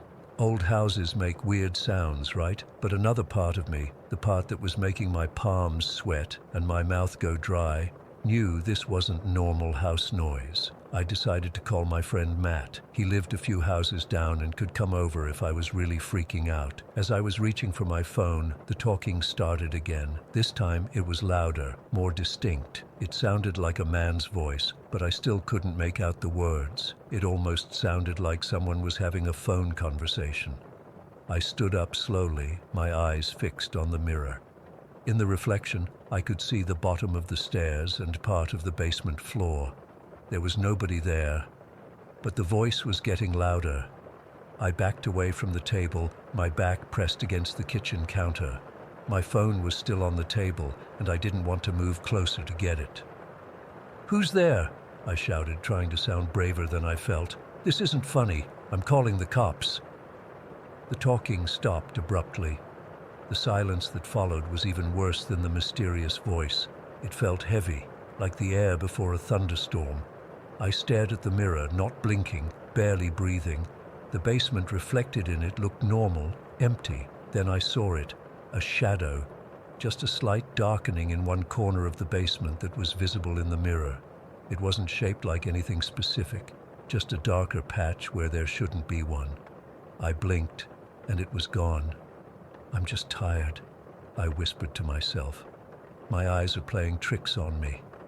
Somehow, saying it out loud made me feel a little better. I took a deep breath and walked back to the table. I grabbed my phone and was about to call Matt when the shadow appeared again in the mirror. This time, it was larger, and it was moving. It shifted across the visible portion of the basement, like someone walking slowly, just out of the direct line of sight. But there was no one there to cast that shadow. My finger hovered over Matt's contact, but I couldn't look away from the mirror. The shadow paused, then seemed to move toward the stairs. My mouth went completely dry. I wanted to run, but my legs wouldn't move. I was completely frozen, watching this impossible shadow climb the stairs in the mirror's reflection. When it reached the landing, where the mirror itself was hung, the shadow disappeared from view. The talking started again, but this time it wasn't coming from the basement. It was coming from right behind me. I whirled around. There was nothing there, just the empty kitchen. But the voice continued, now sounding like it was circling around me, first on my left, then behind me, then on my right. It was still muffled, like someone talking through a wall, but it was definitely moving around me. "Stop it!" I screamed, covering my ears. "Stop it! Stop it! Stop it!" The voice stopped. I lowered my hands slowly, my entire body trembling. The kitchen was silent again. I looked back at the mirror on the landing. Nothing unusual reflected in it now. My phone buzzed on the table, making me jump so hard I knocked over my glass of water. It was a text from Mom. "At Jake's swim meet, be home around 5, leftover lasagna in fridge." I almost laughed with relief. Everything was normal. I was just stressed about school and letting my imagination run wild. I started cleaning up the spilled water, feeling stupid for getting so worked up. The puddle had spread to my math homework, so I grabbed a paper towel and started blotting the pages. That's when I heard it. A laugh. A deep, masculine laugh. Not from the basement, not from somewhere else in the house. It was right next to my ear, so close I could feel the breath. I screamed and fell backward off my chair, landing hard on the kitchen floor. The laugh continued, louder now, filling the entire kitchen. It wasn't a friendly laugh. It was the kind of laugh you hear when someone is enjoying your fear. I scrambled to my feet and ran. I didn't grab my phone. I didn't grab my jacket. I just ran. Out the front door, down the driveway, and into the street. I stood there, gasping for breath, staring at my house. From the outside, it looked completely normal. No lights flickering, no strange figures in the windows, just the same house I'd lived in for the past 5 years. But I knew what I heard. That laugh was real. It was right next to me, so close I felt the air move against my ear. I paced up and down the sidewalk for what felt like hours, but was probably only about 45 minutes. When I finally saw my mom's car turn onto our street, I nearly collapsed with relief. They all got out, Mom, Dad, and Jake, still in his swim team jacket with Cooper on his leash. They looked confused to see me standing in the driveway, shivering without a jacket. "Daniel, what are you doing out here?" Mom asked. I tried to explain what happened, but even as I was saying it, I could see the disbelief on their faces. Dad suggested it might have been the TV from next door coming through the walls. Mom thought maybe I'd fallen asleep at the table and had a vivid dream. Jake just rolled his eyes and said, "Dude, you watch too many horror movies." They went inside without hesitation. Everything was normal to them. My homework was still on the table, half soaked. My sandwich was untouched. The house was quiet. Dad checked the basement thoroughly, turned on all the lights, opened all the closets. Nothing unusual. "See?" he said. "Just your imagination, kiddo." But it wasn't my imagination. I know what I heard. That voice, that laugh, it was real. I slept on the couch that night with all the lights on. I couldn't bear to go to my bedroom, which meant passing that mirror on the basement stairs. It's been months now, and nothing like that has happened again. My parents have pretty much forgotten about it. Sometimes Jake makes ghost noises to tease me, but even he's mostly moved on. But I haven't. I still avoid looking at that mirror when I walk past the basement stairs.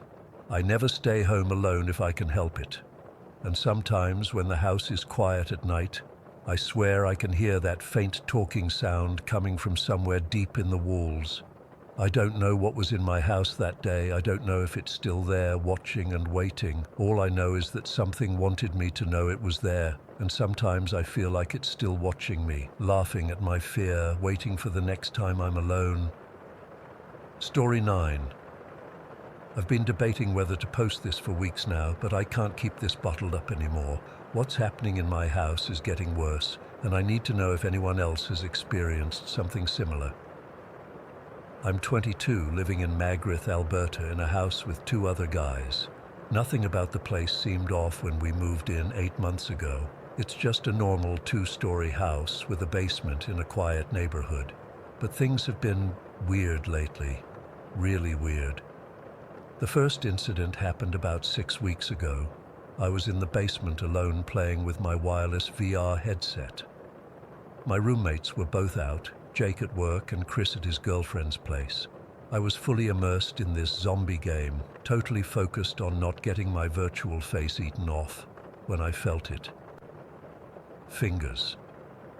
I felt fingers grazing across my mid-back, light at first, like someone was trying to get my attention without scaring me.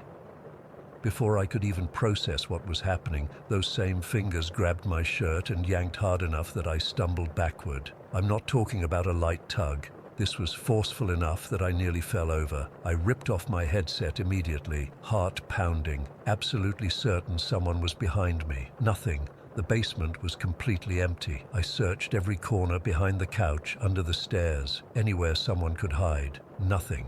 Both doors to the basement were still closed, and I would have heard if someone came down the stairs while I was playing. I checked my shirt, and it was definitely disturbed, pulled out awkwardly in the back where it had been tucked in. I told myself it must have caught on something, but I was standing in the middle of an open area. There was nothing to catch on. I didn't play VR again for 2 weeks after that. The next incident happened when I was home alone, except for my dog, Max. He's a shepherd mix, about 4 years old, and he's never been the jumpy type. I was sitting on the couch watching Netflix with Max sprawled across my lap, nearly dozing off, when I heard it. My voice. My own voice called out, "Come here," from somewhere in the house. I couldn't tell if it came from upstairs or the basement, but it was clear as day and unmistakably sounded like me. Max's head shot up immediately. His ears perked forward and he stared at the stairs, completely alert. Then he started growling, this low, throaty growl I'd never heard from him before. His hackles rose and he kept staring at the stairway, like he was seeing something I couldn't. I sat there, frozen, remote still in hand, afraid to move. "Hello?" I called out, my voice cracking. No response, just silence and Max's continued growling. After what felt like forever, I finally worked up the courage to check both floors of the house, Max reluctantly following behind me. Every room was empty, doors and windows all locked from the inside. I didn't sleep well that night. A few days later, I was again downstairs with Max. It was around 11 at night, and my roommates were both in their rooms. I was scrolling through my phone when I heard it, running. Fast, heavy footsteps pacing back and forth in the upstairs hallway. Back and forth, like someone was frantically searching for something. Then the footsteps stopped right at the top of the stairs. Max went ballistic. First the growling, then barking, snarling, trying to pull away from me toward the stairs. I held onto his collar, partly to control him and partly because I was terrified of him going up there alone. The footsteps had stopped, but I could feel something waiting at the top of the stairs. Max could clearly sense it too, and was absolutely losing his mind. I yelled for my roommates, and Jake came out of his room looking confused and annoyed. "What the hell, man? Some of us have work in the morning," he said. When I asked if he had been running in the hallway, he looked at me like I was crazy. Chris emerged too, equally confused. Both swore they had been quietly lying in their beds before my shouting. But the weirdest part? Max was completely calm as soon as my roommates appeared. Whatever he sensed was gone. Chris brushed it off as the house settling, or maybe raccoons in the attic. But we don't have an accessible attic, and house noises don't sound like deliberate running footsteps. Jake just rolled his eyes and went back to bed, muttering something about me watching too many horror movies. The incidents kept happening, becoming more frequent. One evening, Chris came downstairs looking confused and asked why I was singing in the basement. The problem? I was upstairs in my room with headphones on, completely silent. Chris swore he heard my voice singing some song he didn't recognize coming from the basement. He'd even gone halfway down the basement stairs before getting an off feeling and coming up to check my room instead. I've also been seeing things, shadow figures. The first one I spotted was what I can only describe as a crooked shadow person. I was walking down the hallway to the bathroom when I saw it dart into the spare room at the end of the hall. It wasn't just a normal shadow. It moved wrong, kind of jerky and bent at odd angles like someone running with broken limbs. I immediately checked the room, flipping on lights as I went, but found nothing. Since then, I've caught glimpses of shadow figures in my peripheral vision all over the house, sometimes tall and thin, sometimes shorter and hunched. They're always gone when I turn to look directly at them, but I know what I saw. Last week things escalated. I was in the kitchen making dinner when every cabinet door and drawer flew open simultaneously, not slowly creaking open.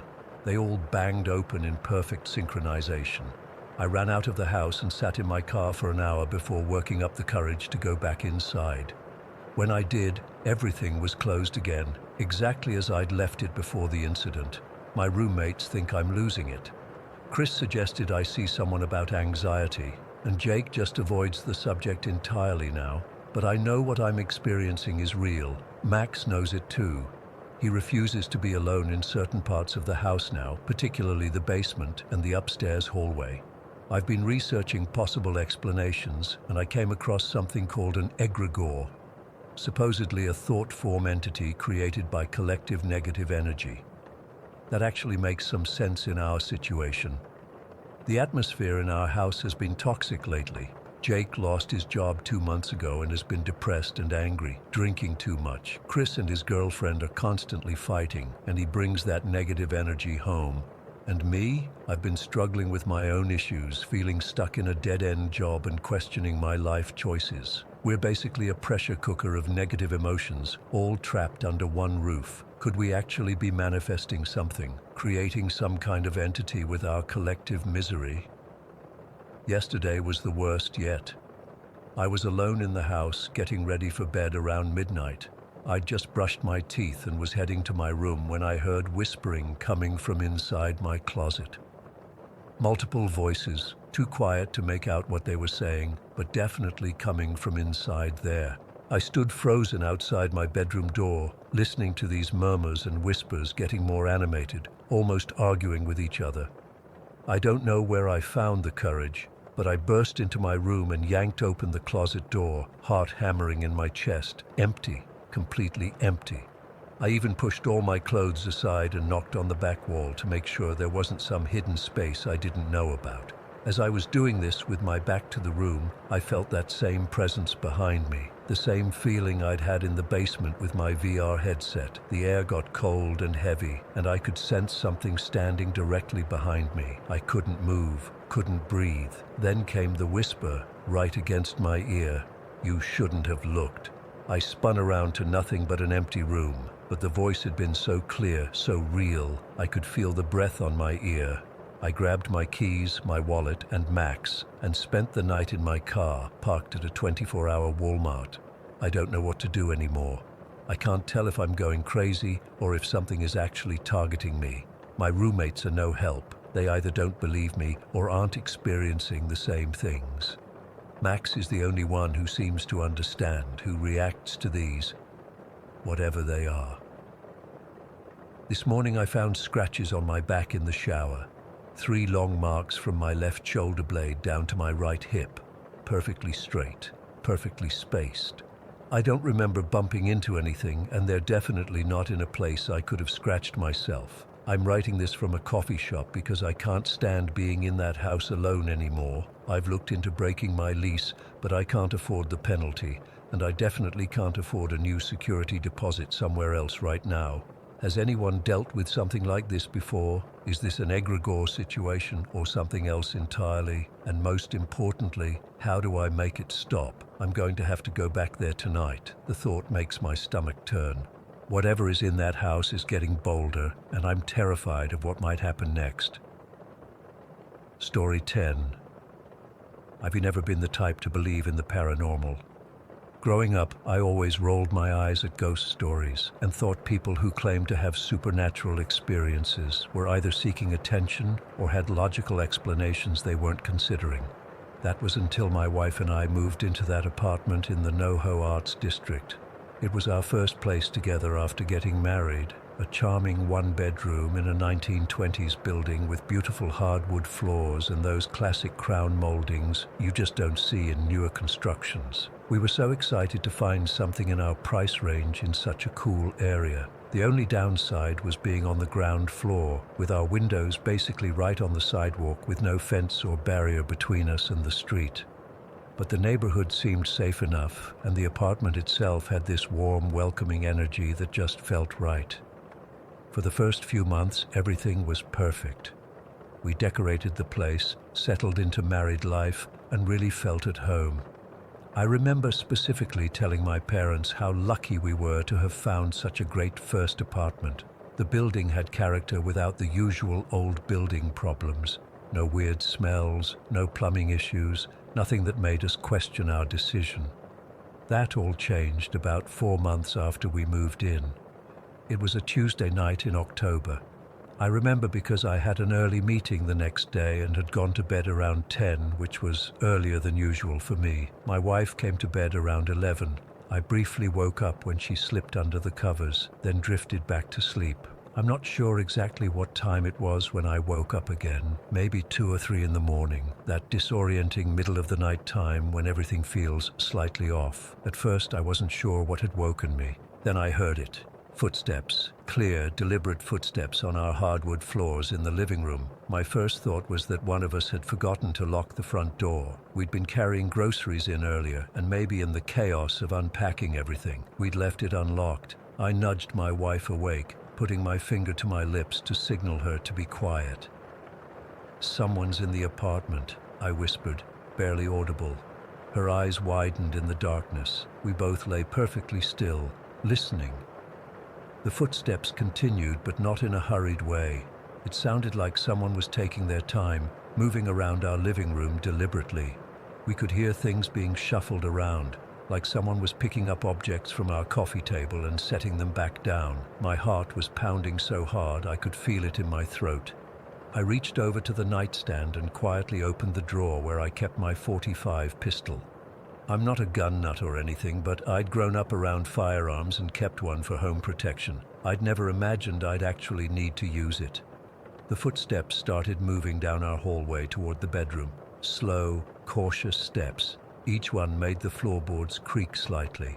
Our apartment was small, just a living room, kitchen, one bedroom, and a bathroom at the end of the hallway. There weren't many places for an intruder to go. I got out of bed as quietly as possible, my wife gripping my arm so tight her nails dug into my skin. I positioned myself facing the bedroom door, gun pointed downward, but ready.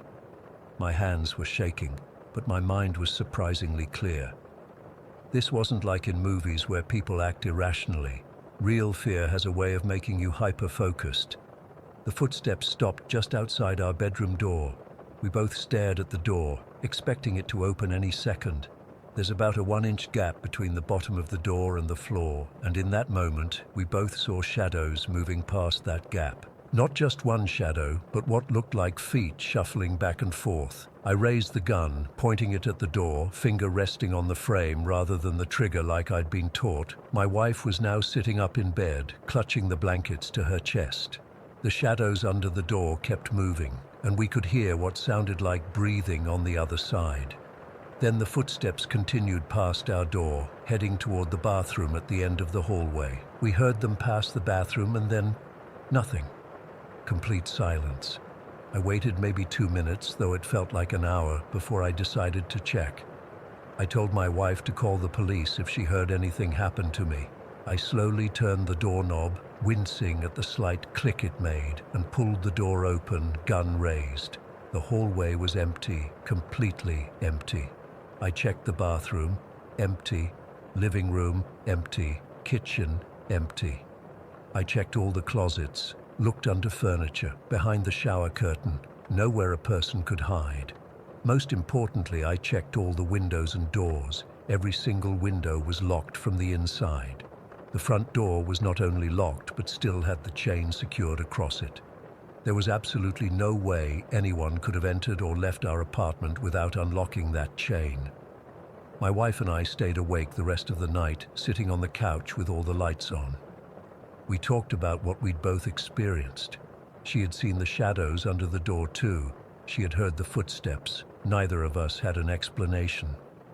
The next day, I asked our landlord if there had been any break-ins in the building, or if previous tenants had reported anything unusual.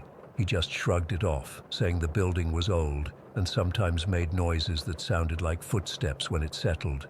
But this wasn't the building settling. These were deliberate human footsteps.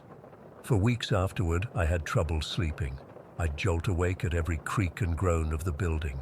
But nothing happened, and gradually we both started to convince ourselves that maybe we had experienced some shared hallucination or dream. Maybe it was carbon monoxide or something, though we had detectors that never went off until it happened again several months later. This time it was around 4 in the morning. Again, I woke up to the sound of footsteps in our living room. My wife was fast asleep beside me. I nudged her awake, and the look of terror on her face told me she remembered what had happened before. "It's happening again," she whispered. Sure enough, the same pattern played out. Footsteps moving around the living room, things being moved, then the footsteps coming down the hallway toward our bedroom. This time, I didn't wait. I grabbed my gun from the nightstand drawer and moved toward the bedroom door, determined to catch whoever or whatever was in our apartment. As my hand touched the doorknob, something happened that I still can't explain to this day. I heard our front door open and then slam shut. The chain on the door hit against the wood with that distinctive metallic sound. It was unmistakable, the sound of someone leaving in a hurry. I yanked open the bedroom door and ran to the front door. It was locked, with the chain still on, exactly as it had been when we went to bed. I stood there in our dark living room, gun in hand, trying to process what I'd just heard. It wasn't possible. There's no way the front door could have opened and closed with the chain still secured. My wife came out of the bedroom, wrapped in a blanket, looking as confused and terrified as I felt. "Did you hear that?" I asked her. She nodded. The door, it opened and closed. We searched the apartment again, checked every possible entry point. Nothing was disturbed. No one was there. No explanation for what we'd both clearly heard. After that night, we started looking for a new place to live. We didn't break our lease. We weren't that desperate, but we decided not to renew when it ended in 3 months. Strangely, we didn't experience anything else during those final months. No footsteps, no shadows, no impossible doors opening and closing. It was as if whatever had been there knew we were leaving and had lost interest. We never found an explanation for what happened in that apartment. I've spent countless hours researching the building's history, looking for reports of deaths or crimes that might explain a haunting. I've read about auditory hallucinations and the psychology of fear. I've considered carbon monoxide, infrasound, even elaborate pranks. Nothing fits. What I know for certain is that both my wife and I experienced something that defied logical explanation. We heard someone walking in our apartment. We saw shadows under our door. We heard our front door open and close while the chain remained secured. We've been in our new place for about 2 years now, and nothing unusual has happened here. Sometimes, late at night, I still think about that apartment in NoHo. I wonder if the new tenants have experienced anything similar. I wonder if I should have warned them. But what would I have said? Sometimes you might hear someone walking around your apartment at night, but don't worry. They're not really there. Or at least they're not physically there in any way that makes sense. I still don't believe in ghosts. Not really. But I also don't have a better explanation for what happened to us. And that's what keeps me up sometimes. Not the fear of it happening again, but the frustration of not understanding what happened in the first place. Story 11. I've never told this story to anyone outside my immediate family. It's been 23 years since we moved out of that house in Millfield, but the memories still make my skin crawl. Some nights I wake up in a cold sweat, convinced I can feel that same presence watching me from the corner of my bedroom. I was 8 when we moved into the old 2-story house on Maple Street. From the outside, it looked like any other house in our neighborhood. White siding, black shutters, a small front porch with chipped paint. Nothing special, nothing that screamed, "Stay away." But I knew something was wrong the first day we moved in. Mom was busy directing the movers, and I was exploring my new home, running from room to room with the excitement only a kid can have. That excitement died the moment I stepped into the kitchen. The temperature dropped so suddenly that I could see my breath. In August, in a house with no air conditioning, it felt like someone had dumped a bucket of ice water down my spine. My entire body went rigid and I couldn't move. I just stood there, frozen, as this overwhelming sense of dread washed over me, like someone was standing right behind me, breathing down my neck. I remember turning around slowly, expecting to see someone there, but the doorway was empty. That's when I noticed the glass door that led to the backyard. In the reflection, I swear I saw a dark figure standing in the corner of the kitchen. It was tall and sort of misty around the edges, like a shadow that had peeled itself off the wall. When I spun around, there was nothing there. I ran back to my mom, crying hysterically, telling her that I didn't want to live there. She thought I was just being dramatic about the move, that I missed our old house. She told me I'd get used to it. I never did. The kitchen was bad, but the back room was worse. It was supposed to be a small sitting room or office, but it always felt wrong. The air was heavier there, like it was pushing down on your chest. I refused to go in there alone, especially after dark. The attic was another no-go zone. We rarely went up there. It was just storage space, unfinished and dusty. But sometimes, usually when I was trying to fall asleep, I'd hear footsteps overhead, slow, deliberate steps that crossed from one end of the attic to the other. Mom said it was just the house settling, but houses don't settle in a rhythm that sounds exactly like someone pacing. I learned to live with it in a way. I stayed out of the kitchen after dinner. I never went into the back room unless someone else was with me. I turned my music up to drown out the footsteps from the attic. I convinced myself that if I ignored it, it would leave me alone. Then my friend Jessie came over for a sleepover when I was 10. We were making popcorn in the kitchen when she suddenly went pale. She asked me if I saw that, pointing to the glass door. I hadn't been looking, but I knew what she had seen. The shadow man. I played dumb, said it was probably just a reflection from the living room. I didn't want her to think I was crazy. Later that night, we needed to get something from the back room.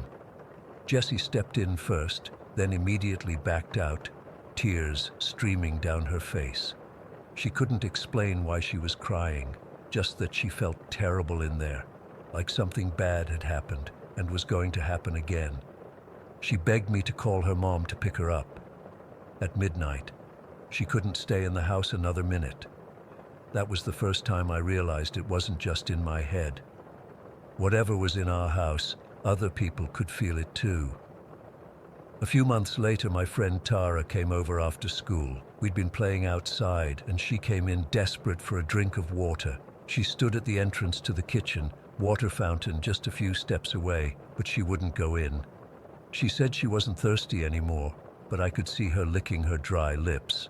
Later, when my mom offered to drive her home, she admitted that she felt like someone was watching her in the kitchen, and it made her feel sick to her stomach. I started having nightmares about the house. In my dreams, I was always trying to get out, but the doors would disappear, or I'd open them only to find solid brick walls behind them.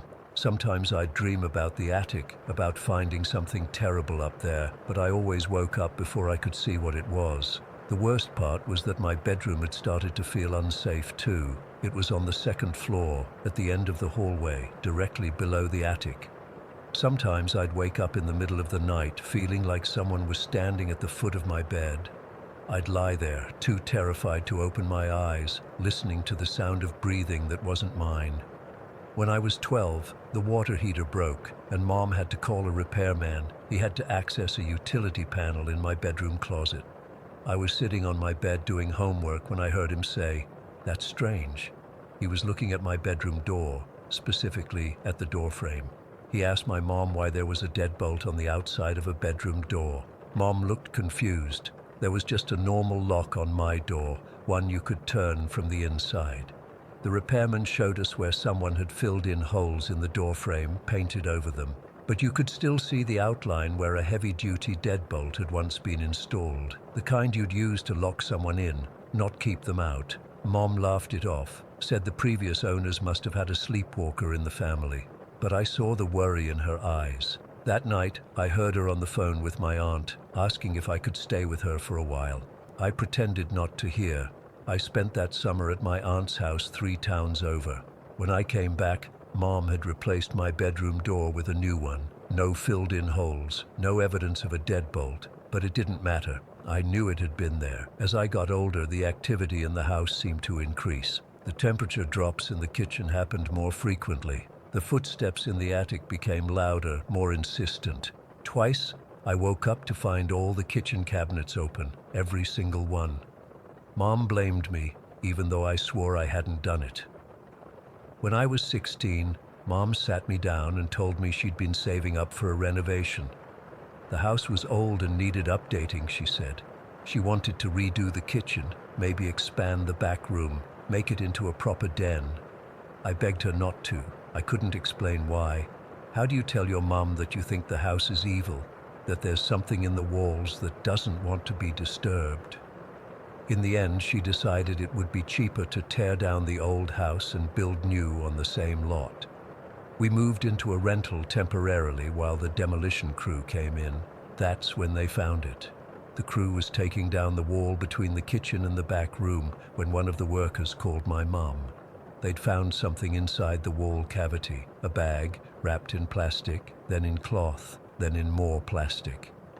Inside was a small container filled with what looked like ashes, human remains, cremated. The police were called.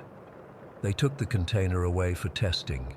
They interviewed my mom, asked if she knew anything about it. Of course, she didn't. We'd bought the house from an elderly couple who'd lived there for 40 years. Before them, the records got murky. The police couldn't determine whose remains they were. There was no DNA database to compare them to back then, no missing persons cases in Millfield that matched up with the timeline of the house.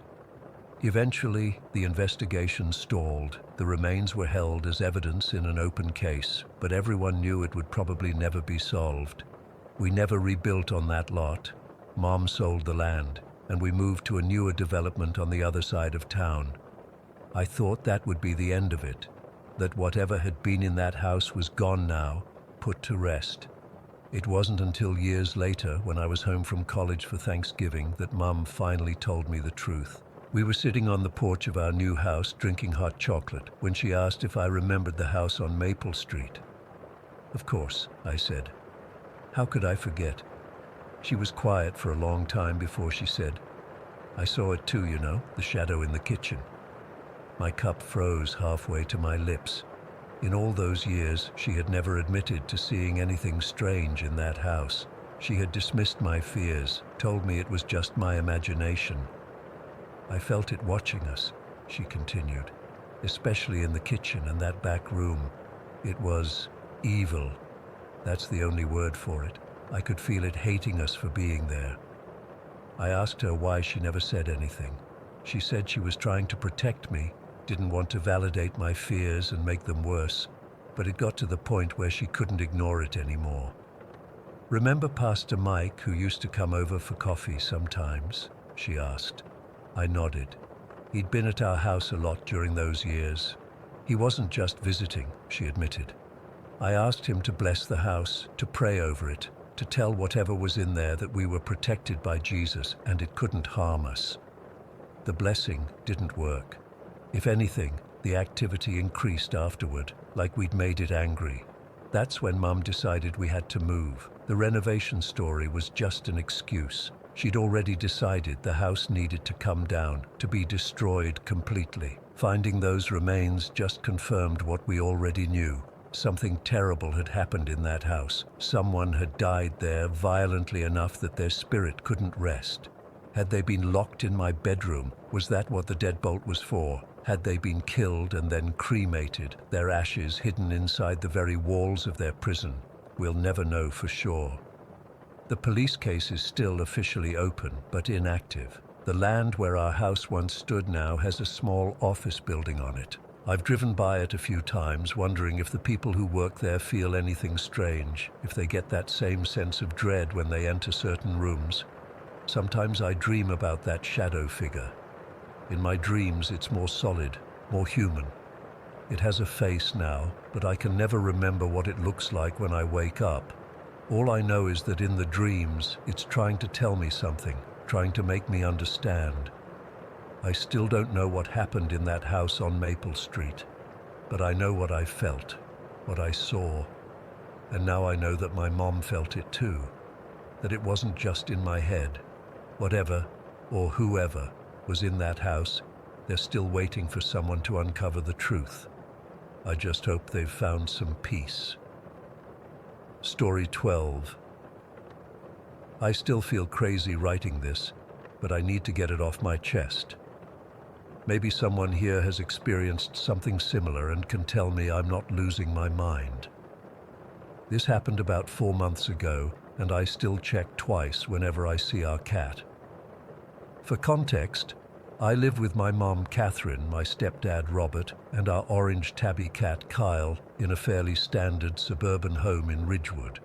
We've been here for 8 years, and nothing weird ever happened until this past April. Kyle is this chunky orange cat we rescued when he was a kitten. He's got these big green eyes, a crooked tail from some accident before we got him, and he can't meow. He just makes these little squeaky chirps instead. The vet says it's some kind of vocal cord issue. He's basically my baby, sleeps on my bed most nights, follows me around the house, typical cat stuff.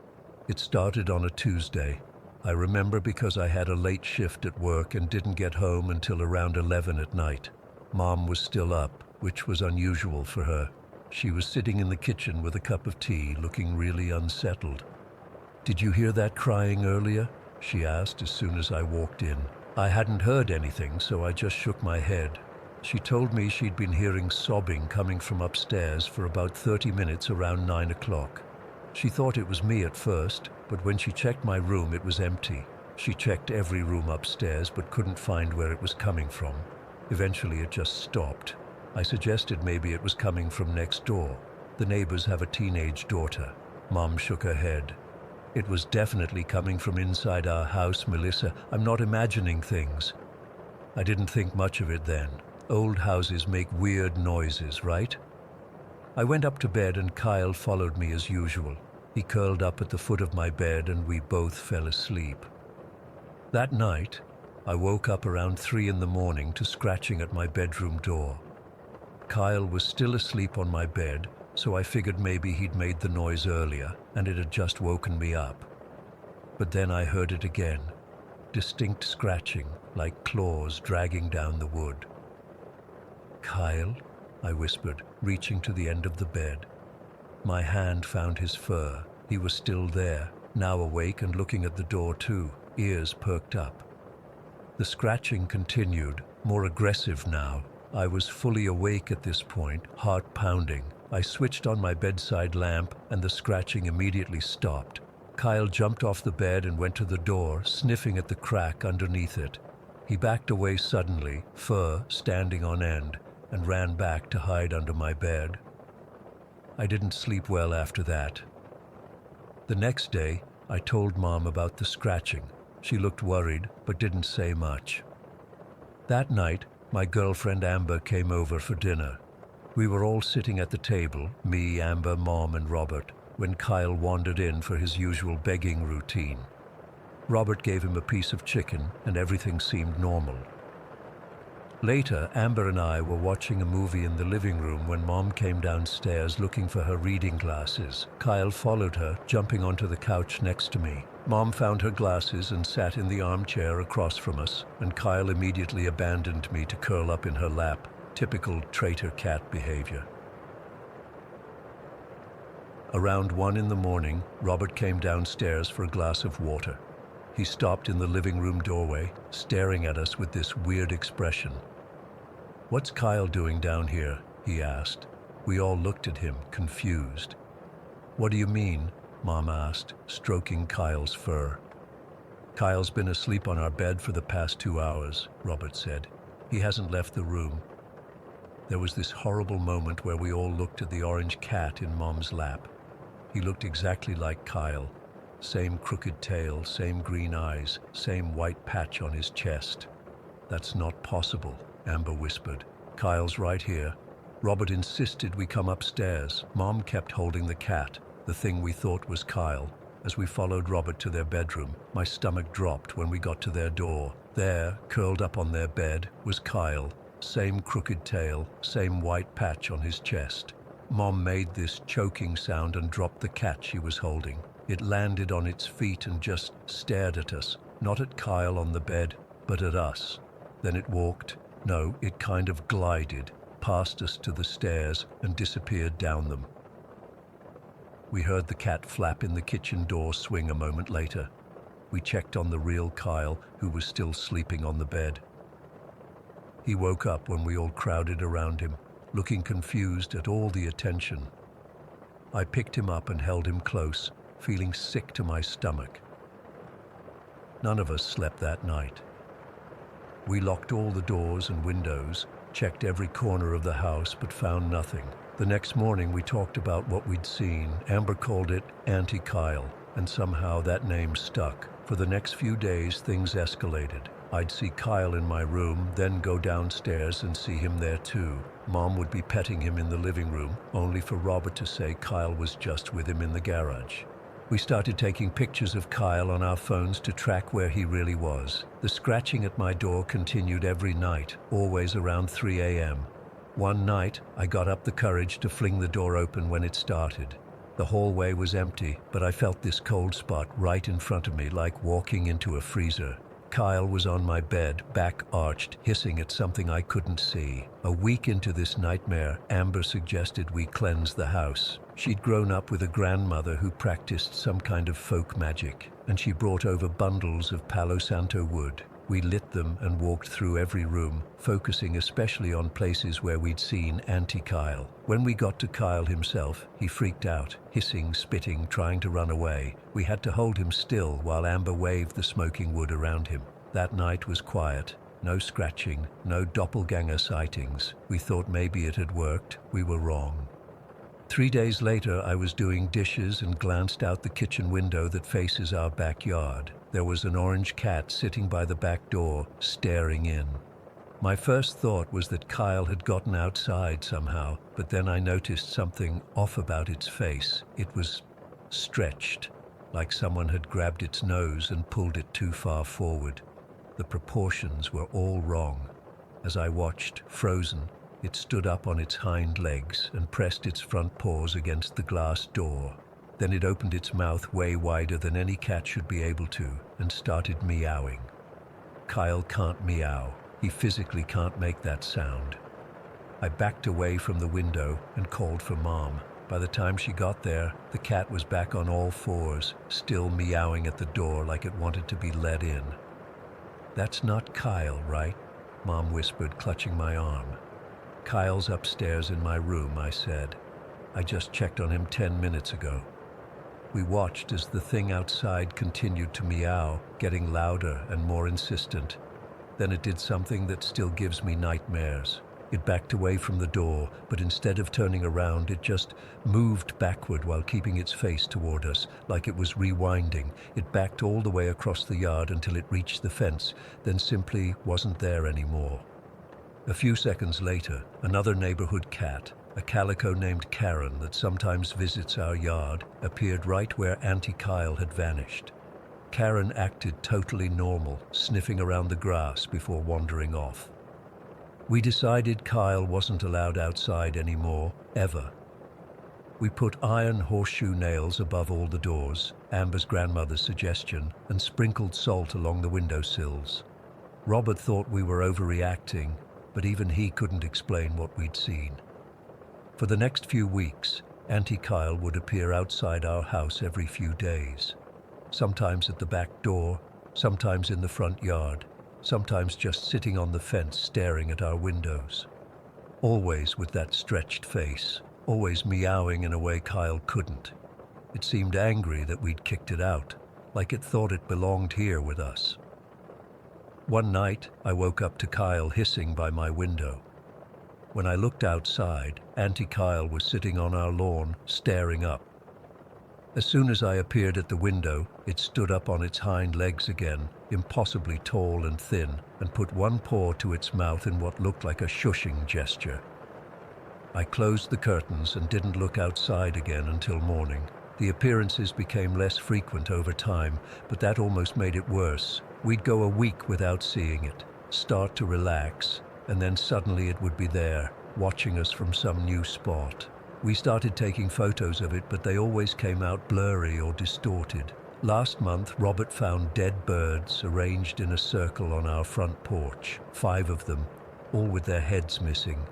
Auntie Kyle sat at the edge of our property, watching Robert discover them. When Robert yelled and threw a rock at it, it simply vanished, not ran away, just ceased to be there. We've considered moving, but we can't afford it right now. Amber's grandmother suggested placing iron stakes around the property line, which we've started doing. I'm not sure if it's helping or not. The appearances have gotten less frequent, but when Auntie Kyle does show up, it seems angrier, more deliberate in its actions. Last week, I found all of Kyle's toys arranged in a perfect line from our back door to the fence. Kyle was inside with me the whole time. I don't know what this thing is or what it wants. All I know is that it looks exactly like our cat but isn't, and it wants to be in our house, with us, instead of Kyle. We keep Kyle inside at all times now. He seems to sense something's wrong and stays close to us. Sometimes he stares at empty corners of rooms, hissing at nothing we can see. I check twice now whenever I see an orange cat in our house. I look for the crooked tail, count his whiskers, check for the tiny scar on his left ear. Sometimes I wake Robert or Mom up to confirm it's really Kyle before I'll pet him. Yesterday I could swear I heard meowing outside my bedroom window, but when I looked, nothing was there, just the tree branches moving in the wind. But Kyle was sitting on my bed looking at the window, and he can't meow. Story 13. I still get goosebumps thinking about that yellow house in Nyssa. It's been 15 years, and I've never spoken about this publicly until now. Sometimes I wonder if anyone would even believe me, but I need to get this off my chest. My mom moved us to Nyssa when I was 11. It was just after my parents' divorce, and my mom thought living closer to her sister would help us adjust. The house was this faded yellow 2-story with a basement that looked charming from the outside. Mom got it for a steal, which should have been our first warning. From the moment we pulled into the driveway, something felt wrong. I remember standing there with my 2 brothers, staring up at it while Mom excitedly pointed out features. The windows seemed to stare back at us. My youngest brother Jason, who was 7 at the time, asked if the house was sad. Even now, that comment gives me chills. My Aunt Sharon and her 3 kids moved in with us a week later. Sharon had recently left her husband too, and her youngest daughter Emily had cerebral palsy. The house was big enough for all of us. My brothers got rooms in the basement, I got a small bedroom on the 2nd floor, and Emily stayed in the room next to mine because she needed help getting around. The very first night in that house, I woke up around 3 in the morning to a scratching sound, not like mice in the walls, more deliberate, like fingernails dragging across wood. I was too terrified to move, just lying there with my blanket pulled up to my chin, listening. Then I heard footsteps coming up the basement stairs. They were slow, heavy, and uneven, like someone dragging a foot. I figured it was one of my brothers getting water, but then I remembered they were staying at a friend's house that night since their rooms weren't set up yet. The footsteps stopped at the top of the basement stairs, right by the door that led to the kitchen. Then the doorknob rattled, not turned, rattled, like someone was shaking it but couldn't open it. Thank God my mom had locked that door before bed. After what felt like forever, the footsteps retreated back down the stairs. I didn't sleep at all that night. The next morning, I told my mom what happened. She laughed it off, saying old houses make weird noises, and I probably had a nightmare from the stress of moving. I didn't push it. Even at 11, I knew how much she needed this fresh start to work. After my brothers moved into their basement rooms, I noticed they started acting different. My older brother Mike, who was 14, became irritable and would snap at everyone for no reason. Jason started wetting the bed again. something he hadn't done since he was 5.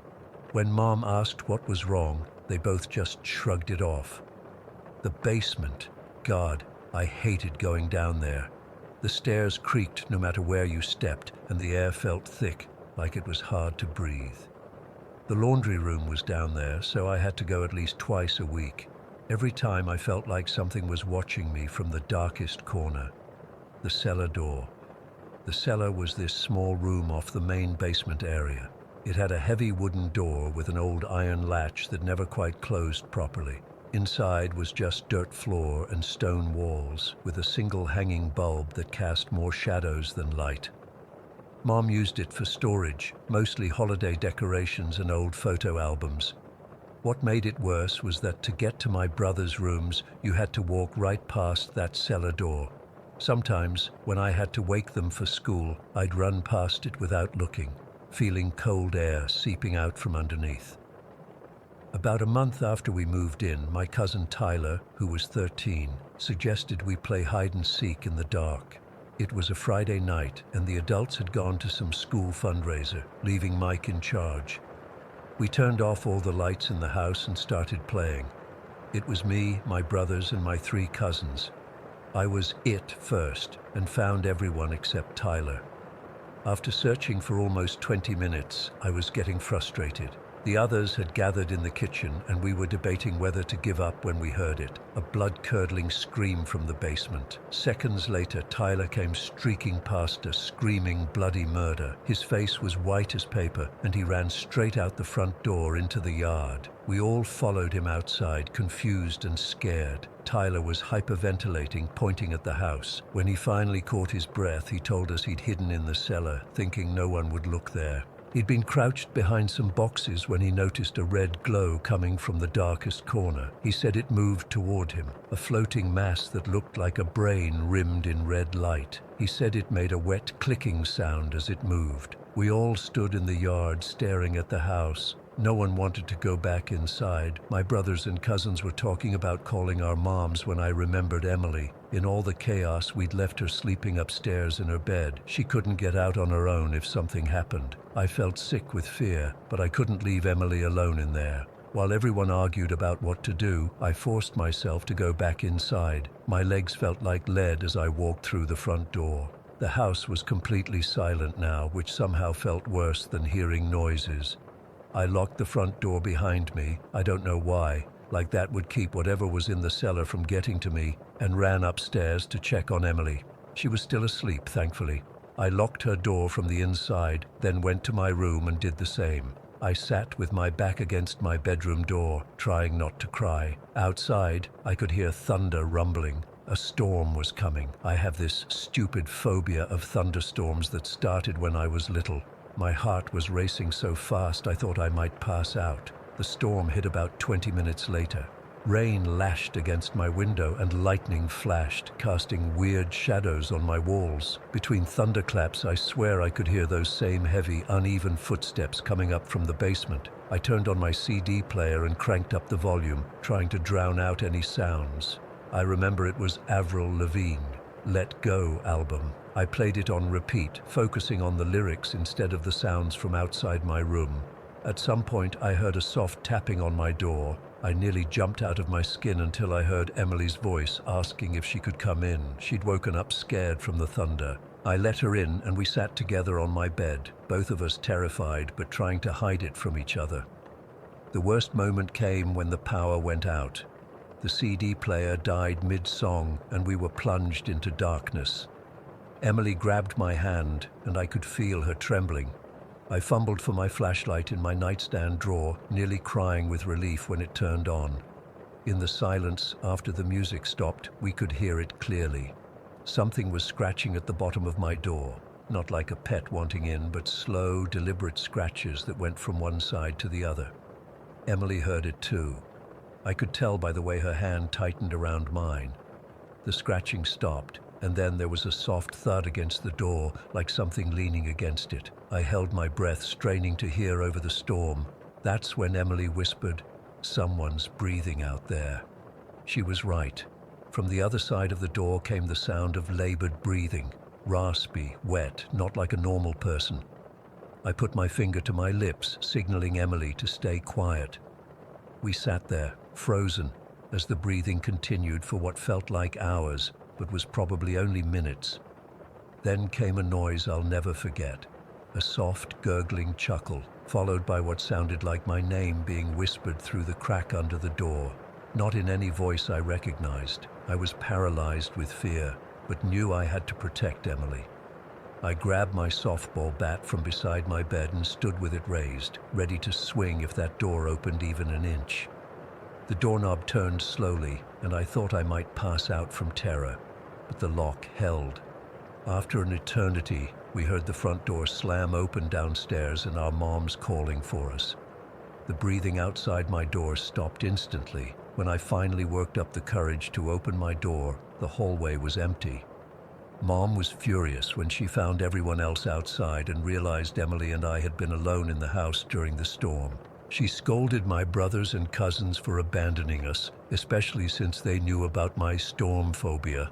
When Tyler tried to explain about what he'd seen in the cellar, the adults dismissed it as an overactive imagination or maybe a reflection from a passing car.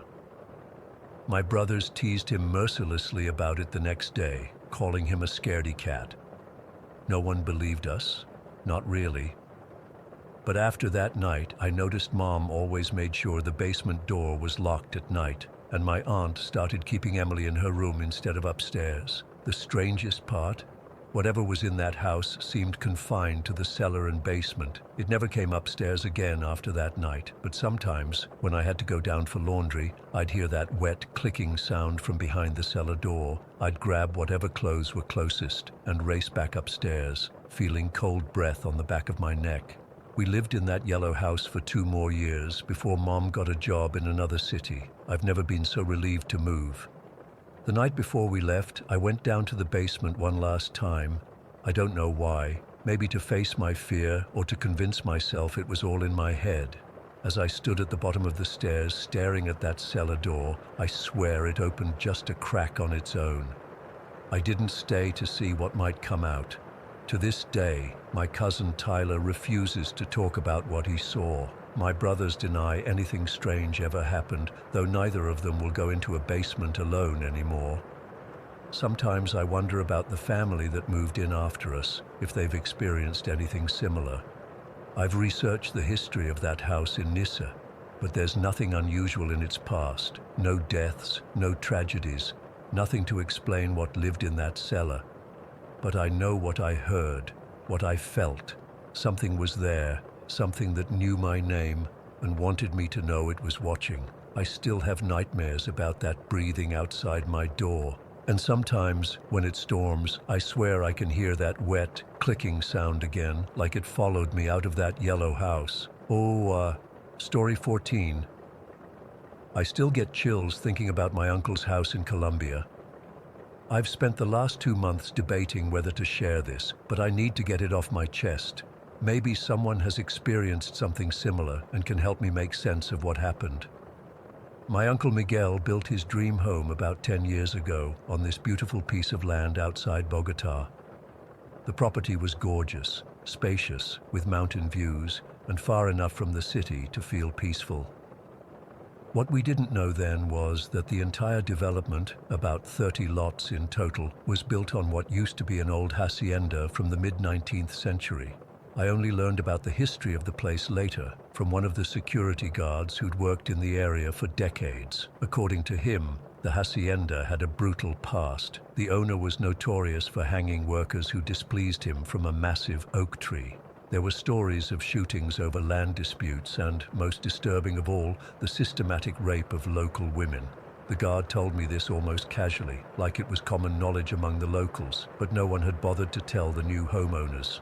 The worst part, my uncle's house was built exactly where that hanging tree once stood. Everything seemed normal when they first moved in. My uncle, his wife, and their 3 daughters were excited about their new home. But after about 2 months, my oldest cousin, Carolina, who was 17 at the time, started having these horrible nightmares. She'd wake up screaming about a black man trying to rape her. We were confused and concerned, especially when bruises started appearing on her arms after these episodes. My aunt initially thought Carolina might be sneaking out at night and getting into some kind of trouble. They even installed a camera in the hallway to see if she was leaving her room, but the footage showed nothing. She stayed in bed all night. The dreams got worse. Carolina became afraid to sleep in her own room. She'd wake up feeling like someone was watching her, and she started losing weight from the stress. Then came the night that changed everything. I wasn't there when it happened, but my aunt called my mum sobbing the next morning. Carolina had woken up around 3 in the morning, feeling pressure on her chest. She described it as an invisible weight pinning her down. She couldn't move or scream. She felt hands touching her body, and then she passed out. When she woke up, she had fresh bruises on her inner thighs and scratches across her stomach. My uncle and aunt were terrified. They brought Carolina to sleep in their room for a few nights, but the activity followed her. Objects would move inexplicably. The temperature in whatever room she occupied would drop dramatically. My uncle, who'd never been religious, contacted a local priest. I was there for the blessing ritual. Father Jimenez came with holy water and prayers. When he entered Carolina's room, the atmosphere felt heavy and wrong. I'm not typically sensitive to these things, but even I felt it, like walking through invisible cobwebs that clung to your skin.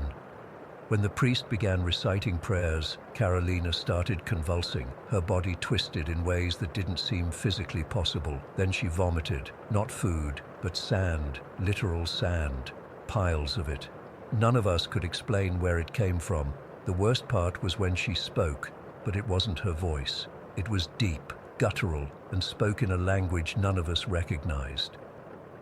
The priest continued for hours. By the end, Carolina had collapsed into exhaustion, but seemed back to normal. Father Jimenez told my uncle the house needed multiple blessings, especially Carolina's room. He said the land had negative energy that had attached itself to her. My uncle followed all the priest's recommendations. They had the house blessed 3 more times. They burned sage. They even had a local indigenous healer come to cleanse the property. Carolina never had those violent episodes again, but her room remained wrong. I found this out firsthand when I stayed over for a week during summer break about 6 months after the incident. My aunt hesitated when I offered to sleep in Carolina's room. Carolina had permanently moved to a different bedroom. She eventually agreed, but warned me not to be scared if I heard things. The first 2 nights were fine. On the 3rd night, I woke up at exactly 3 in the morning. I know the time because I checked my phone as soon as I heard the footsteps. Clear, heavy footsteps walking back and forth outside the window. This made no sense because the house was single-story, and outside that window was just the yard with no walkway. The footsteps continued for about 15 minutes, always the same pattern. 7 steps one way, pause, 7 steps back. I pulled the covers over my head like a child and tried to rationalize it. Maybe it was a security guard, but I knew the guards patrolled in vehicles, not on foot.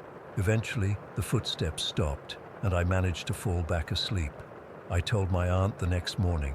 She just nodded and said, "That's why Carolina couldn't stay in that room. It happens every night at 3. The footsteps continued every night during my stay, always at 3, always the same pattern. But on my final night, something much worse happened.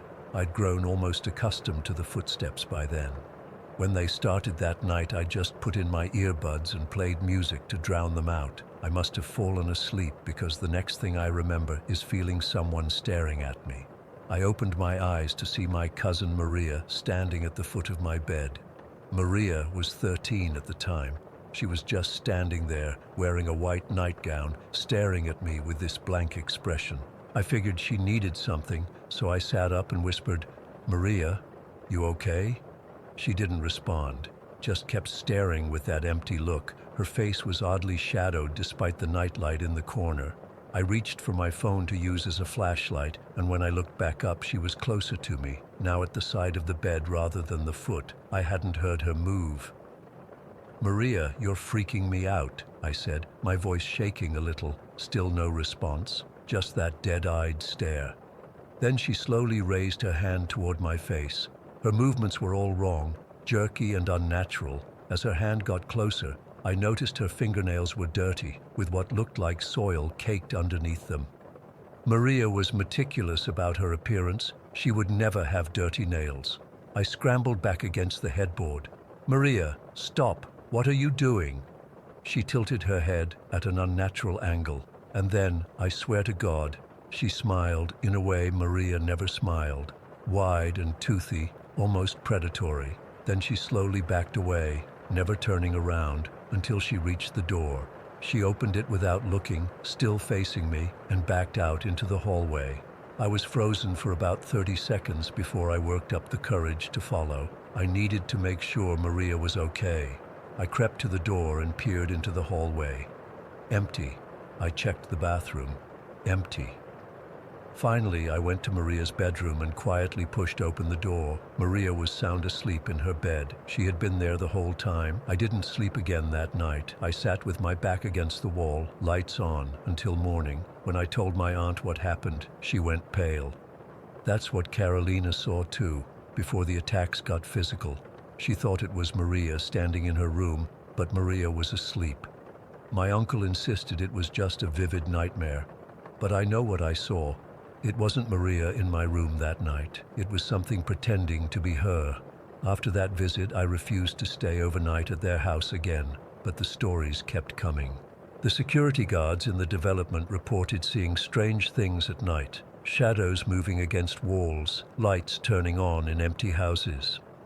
One guard quit after claiming he saw a group of women dancing naked in the forest at midnight. Witches, he called them. Another reported seeing the ghosts of children playing in the yards at dawn, only to vanish when approached.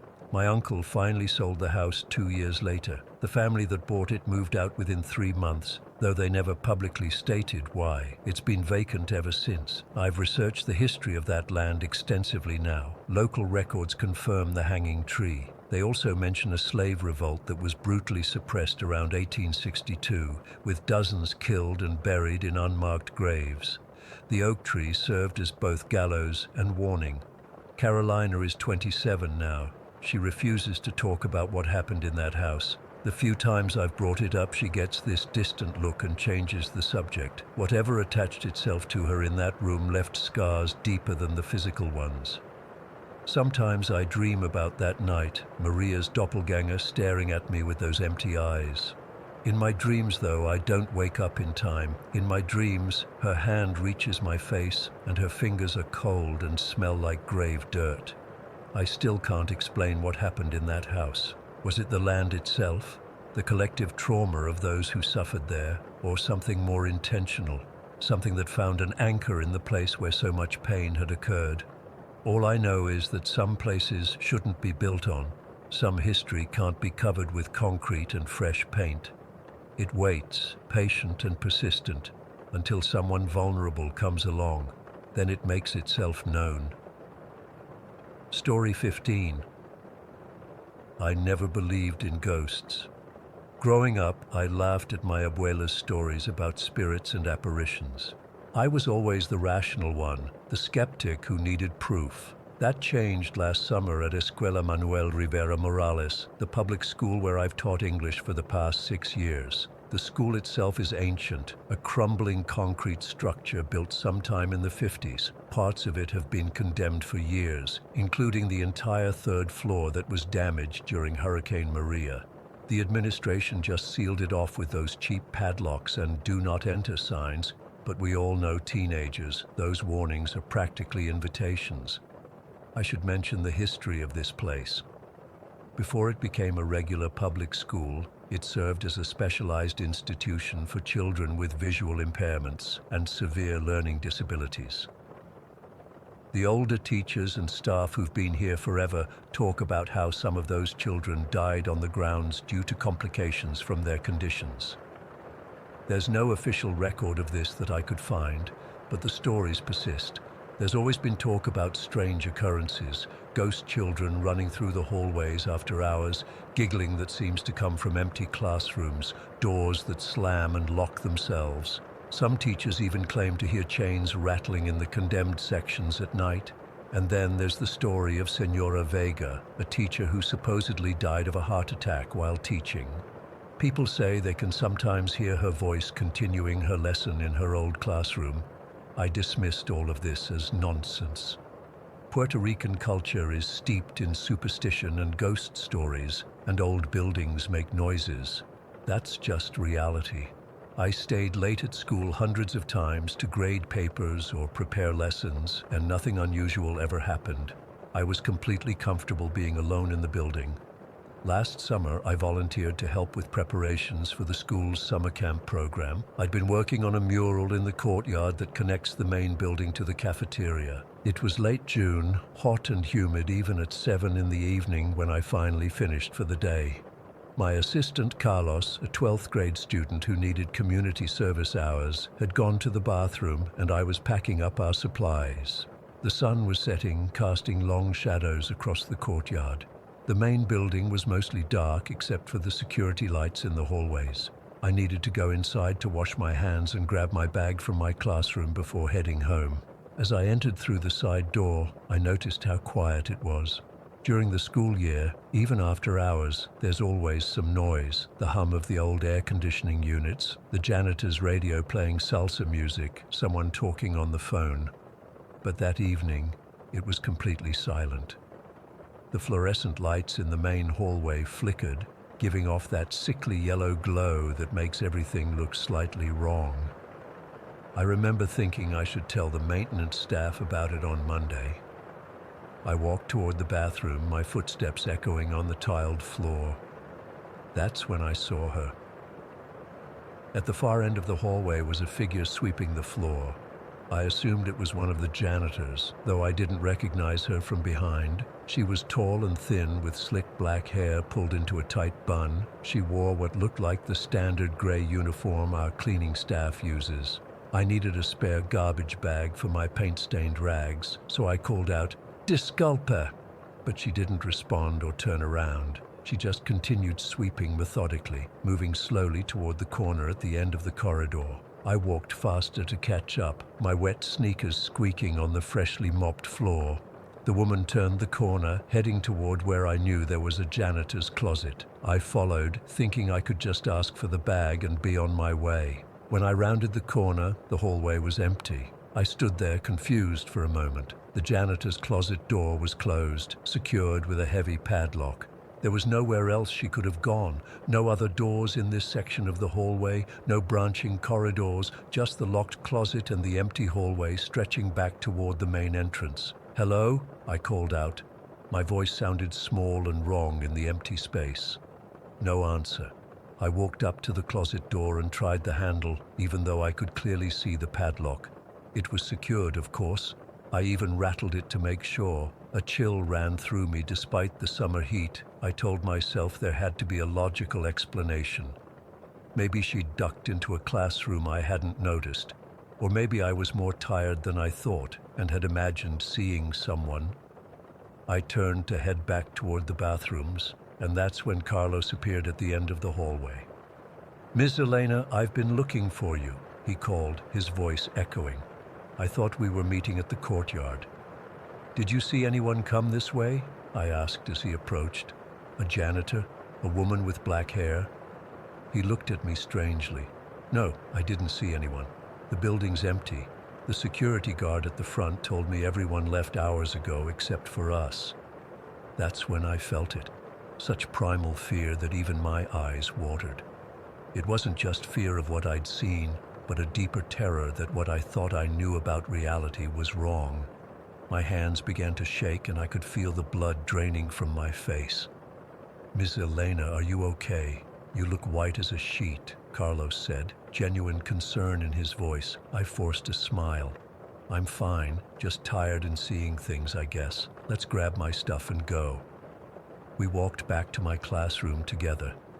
I was painfully aware of every sound, the buzz of the lights, the squeak of our shoes, the distant hum of traffic outside. I kept looking over my shoulder, half expecting to see that figure again. As we gathered my things, Carlos kept glancing at me worriedly. I must have looked terrible. My hands wouldn't stop trembling as I stuffed papers into my bag. "Ms. Elena, what did you see?" he finally asked as we headed toward the exit. I hesitated. Carlos was a smart kid, not prone to superstition or dramatic exaggeration, but I still felt foolish. "I thought I saw a janitor sweeping the floor," I explained. But when I followed her around the corner, she was gone, and the closet was locked. Carlos was quiet for a moment. Then he said, "My grandmother used to clean here years ago. She used to tell me stories about this place." "What kind of stories?" I asked, though I wasn't sure I wanted to know. "About a janitor who died here in the 70s, a woman. She apparently fell down the stairs on the 3rd floor when it was still open. My grandmother said the older janitors would never clean alone after dark because they believed she was still here, still doing her job." I felt that chill again, deeper this time. "Did your grandmother ever describe what she looked like?" Carlos shrugged. "Tall, thin. She always wore her hair in a tight bun. That's all I remember from the stories." We reached the main entrance, and I've never been so relieved to see the security guard.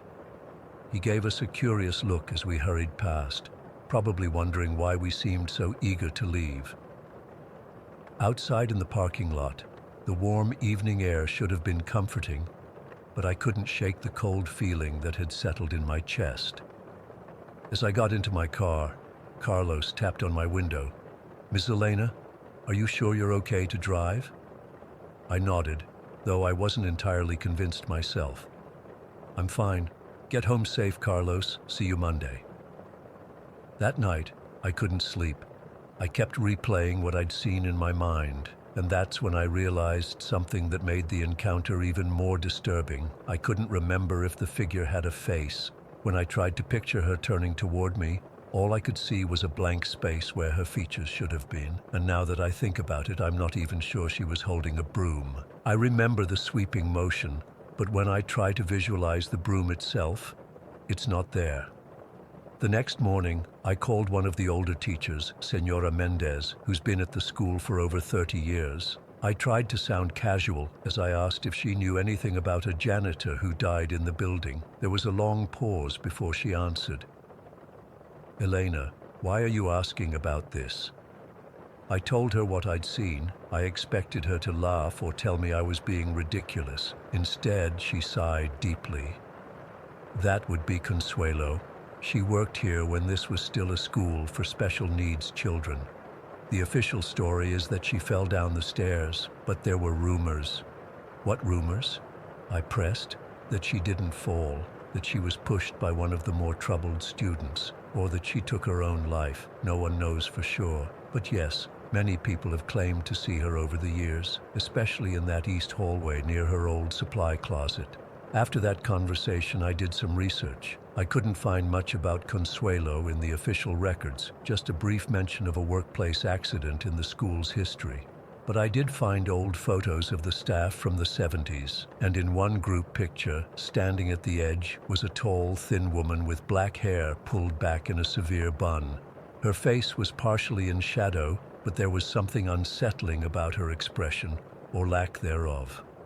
It's been 3 months since that night. I've told a few colleagues about what happened, but most of them dismiss it. They say I was tired, that my imagination got the best of me, that the flickering lights played tricks on my eyes. Maybe they're right, but I don't stay late at school anymore. I pack up when the final bell rings and leave with everyone else.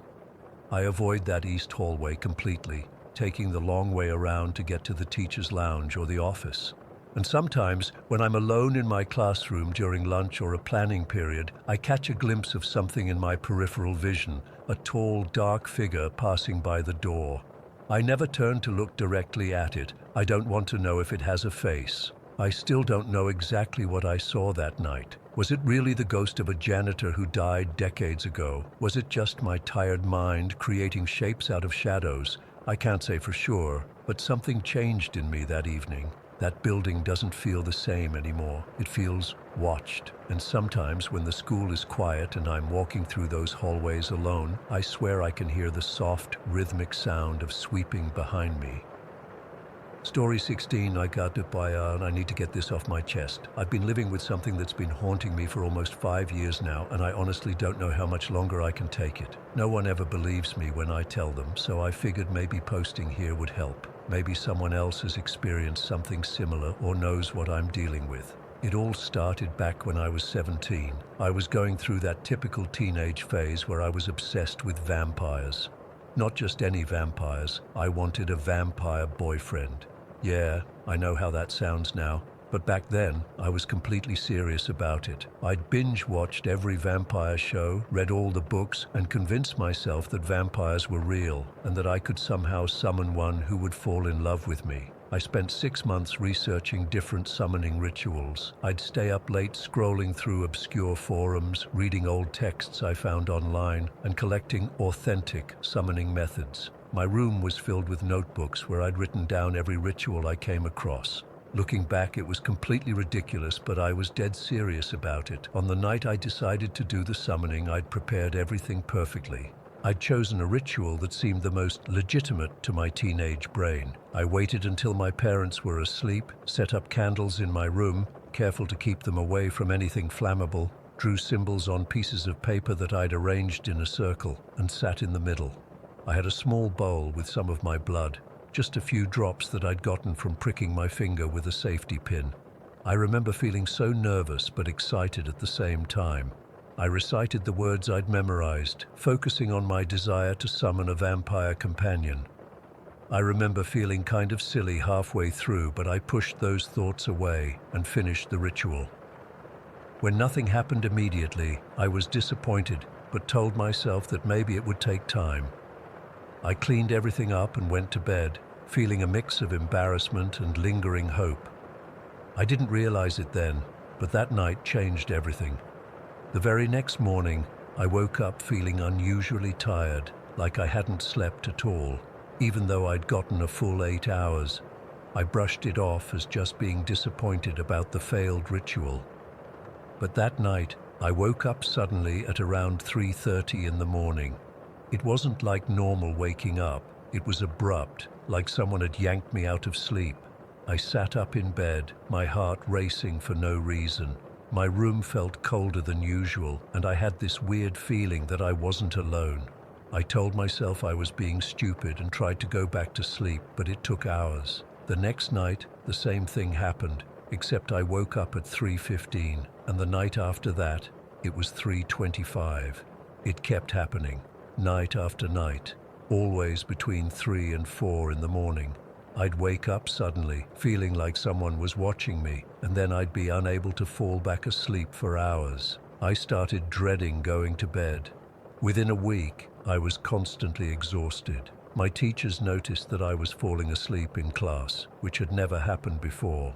I'd always been a good student, not perfect, but I cared about my grades and enjoyed learning. But suddenly I couldn't focus on anything. Reading a textbook felt impossible. Writing essays that I would have found interesting before now seemed pointless. It was like someone had sucked all the academic motivation out of me. My parents were concerned about the sudden change. They thought I was depressed or going through some kind of phase. They even took me to a doctor who found nothing physically wrong with me.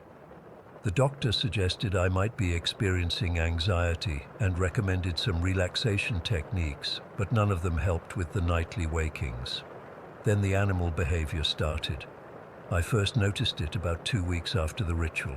I was walking home from school when I realized there were several crows following me, not just flying in the same direction, actually following me, landing on fences or lampposts nearby whenever I stopped. I tried to ignore them, but the next day there were more. Sometimes they would gather on the path ahead of me and spread their wings simultaneously as I approached, forcing me to walk around them. It was bizarre and increasingly unsettling. But the cats were worse. I've always been scared of cats. Something about their unpredictable nature just freaks me out. Suddenly, every cat in the neighborhood seemed interested in me. They would follow me home, try to rub against my legs, and some would even try to get inside when I opened the front door. One evening, I heard scratching at my bedroom window, which is on the second floor. When I looked out, there was a cat on the roof, staring directly at me. How it got up there, I have no idea. Soon, cats were regularly appearing on our roof, scratching and yowling. They'd break the outdoor lights my dad installed, and we'd find shattered glass in the morning. My parents thought it was just neighborhood cats being weird, but I knew it was connected to what I'd done. Then the physical manifestations inside the house started. One night, while I was trying to fall back asleep after my routine 3 a.m. waking, I heard distinct knocking on my window. 3 sharp knocks, pause, then 3 more. My window faces the backyard, and again, it's on the second floor. There was no tree nearby, nothing that could explain it. I was too terrified to look, so I just pulled the covers over my head and tried to convince myself it was the wind or a branch or something. But it happened again the next night, and the night after that. Sometimes it would be knocking, sometimes scratching, sometimes it sounded like something was sliding across the glass. I finally got the courage to look one night, but there was nothing there. Nothing visible, at least. About a month after the ritual, we got an insect infestation. It started with just a few small biting insects that we couldn't identify. They weren't bedbugs or fleas. They were something else. Within days, they were everywhere in the house. My parents, my little brother, everyone was getting bitten, everyone except me. I didn't get a single bite, despite sleeping in the same infested house. The exterminator couldn't identify them and had trouble eliminating them. They eventually went away on their own after about 2 weeks, just as mysteriously as they'd appeared. The glass-breaking incidents were what finally made me accept that something supernatural was happening.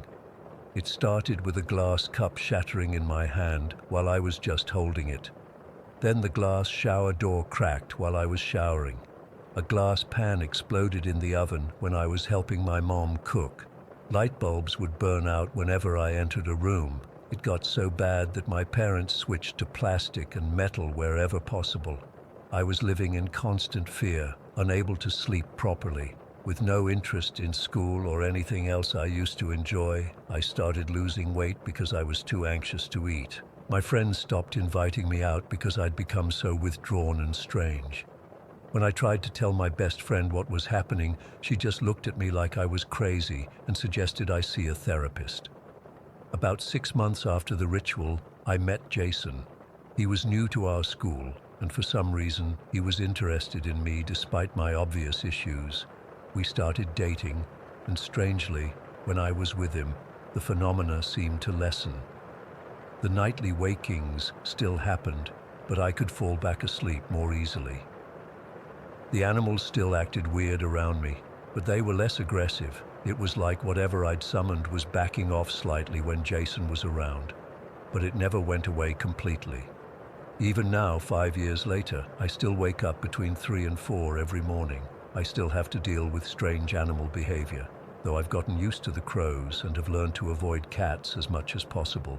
Glass still breaks around me more often than is normal, though not as frequently as before. I've done research trying to figure out what I actually summoned that night. Was it a ghost, a demon, some other kind of entity? Whatever it is, it's attached itself to me and doesn't seem interested in leaving. I've tried cleansing rituals, protection spells, even had a priest bless my apartment once. Nothing works. Jason and I are still together, and he's learned to accept the weird things that happen around me, even though I know he doesn't fully believe they're supernatural. He thinks I have some kind of unusual energy that affects electronics and somehow attracts animals. He's practical like that, always looking for a logical explanation. But I know better.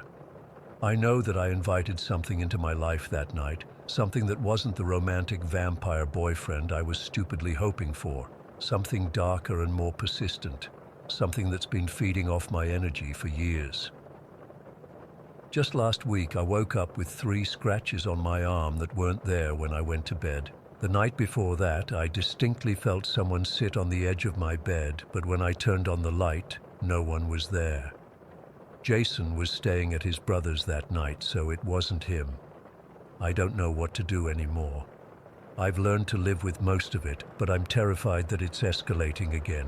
What if it starts affecting Jason more? What if it follows me forever? So, that's my story. I know it sounds crazy, but I swear everything I've written is true. If anyone has experienced anything similar or knows what I might be dealing with, please let me know. I'm desperate for answers. Story 17. My house was built in 1910, but the property dates back to the 1850s. It's a beautiful old place with lots of character. Hardwood floors, crown molding, those quirky architectural details you don't find in newer homes. When I first moved in, I loved everything about it. The history, the charm, even the occasional creaking floorboards. I thought it was just part of living in an older home. The first couple of years were uneventful, just normal life in a normal house. Then things started happening that I couldn't easily explain away. It began with small things, items disappearing and then reappearing months or even years later. I'd search everywhere for my favorite earrings, only to find them sitting in plain sight on my dresser 2 years later. I told myself I was just forgetful or stressed. But then the activity shifted. Pictures started falling off walls, not just once, but repeatedly. The same frames, over and over. I'd hang them back up, making sure they were secure, only to find them on the floor again the next morning. This went on for weeks, until I bought a selenite crystal on a whim after reading it could help clear negative energy. I felt silly buying it, but I was desperate. Strangely enough, the falling pictures stopped completely after I placed it in my living room. There have always been certain areas of the house that just felt off. The upstairs hallway, for one. I'd catch myself hurrying past it, especially at night. There's a closet up there with an attic hatch that I avoid completely now. One time I stared at it too long and actually got physically ill, dizzy, nauseated with this overwhelming sense of dread. I had to sit down with my head between my knees until it passed. The underground cellar is another spot. It's accessible through a small door in the basement, and it extends under much of the house. I've only been down there twice, once when I first moved in, and once when I had some plumbing issues. It's dirt-floored and dark, with stone walls and these old wooden support beams that look original to the property. There's something about the air down there that feels heavy, almost oppressive. About 3 months ago, I started noticing scratches appearing on my ceiling and walls. They weren't deep, just light marks that looked like someone had run their fingernails across the surface. They'd appear overnight in places I knew had been unmarked the day before. I told myself it was settling in the house, or maybe branches from the tree outside scraping against the roof. But some of them were in rooms with no exterior walls, and others formed distinct patterns, 3 parallel lines, always the same distance apart. The incident with my mom really shook me up. She was visiting for the weekend, and we were having coffee in the kitchen when we both saw it. This small shadow darting across the floor from one side of the room to the other. It moved too fast to be an insect, and it was too dark and dense to be a reflection. It disappeared into the corner where there was nowhere for anything to hide. No furniture, no gaps in the floorboards, nothing. We both stopped mid-conversation and looked at each other. "Did you see that?" she asked, and when I nodded, she got goosebumps all up her arms. My mom's even more skeptical than I am, so her reaction validated what I'd been experiencing. It wasn't just in my head, but everything escalated dramatically about 2 weeks ago. I had a leaky pipe in the bathroom wall, and the plumber had to cut a small access hole to fix it. That hole opened into a space that connected to the cellar beneath. The plumber commented on how unusual it was to have so much empty space under the floors. Older homes like this often have hidden areas, he said, but this is extensive. He finished the job but left the access panel loose so I could check for leaks over the next few days. That night I kept hearing noises from the bathroom. Soft scratching sounds, like something was moving inside the wall. I told myself it was just mice, even though I'd never had rodent problems before. The next morning, I went to check the pipe and found myself drawn to look through that access hole into the darkness beyond. What I saw still makes my stomach turn when I think about it. There was a face, or something like a face, staring back at me from the shadows. It had these glowing red eyes, not bright like a light bulb, but a dull, smoldering red, like coals in a dying fire. The skin around the eyes was pale, with pronounced cheekbones that caught what little light there was. The rest of it faded into darkness, but I got the distinct impression it was smiling. I jerked back so fast I hit my head on the sink. When I worked up the courage to look again, there was nothing there. I called the plumber back that same day and had him seal up the wall completely.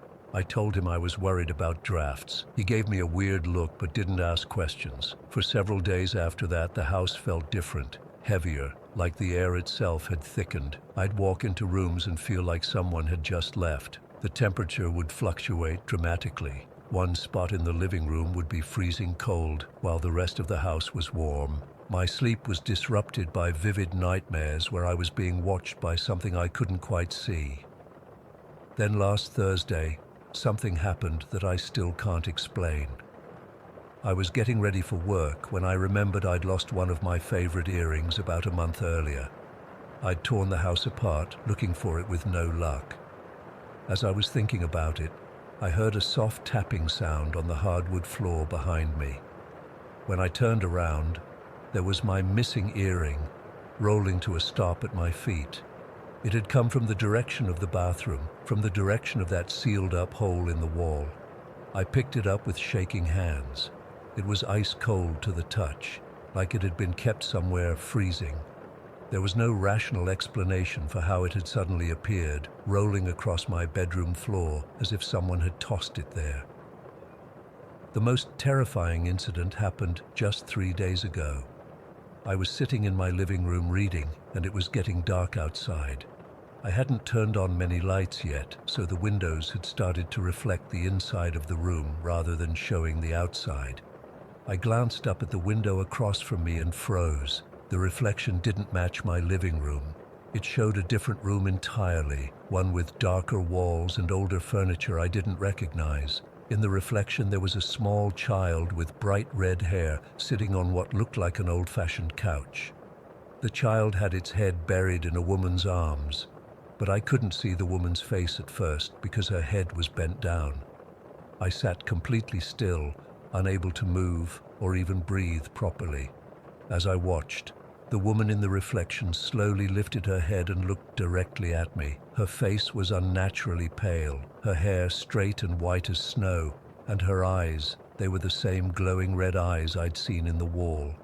She smiled at me, revealing teeth that seemed too sharp, too numerous. The smile kept widening beyond what should have been physically possible for a human face. I must have made some kind of sound because my neighbor's dog started barking frantically next door, breaking the moment. I blinked and the reflection was normal again, just my living room with my furniture and my own terrified face staring back. I haven't slept properly since then. I've been keeping all the lights on at night and staying with friends whenever possible.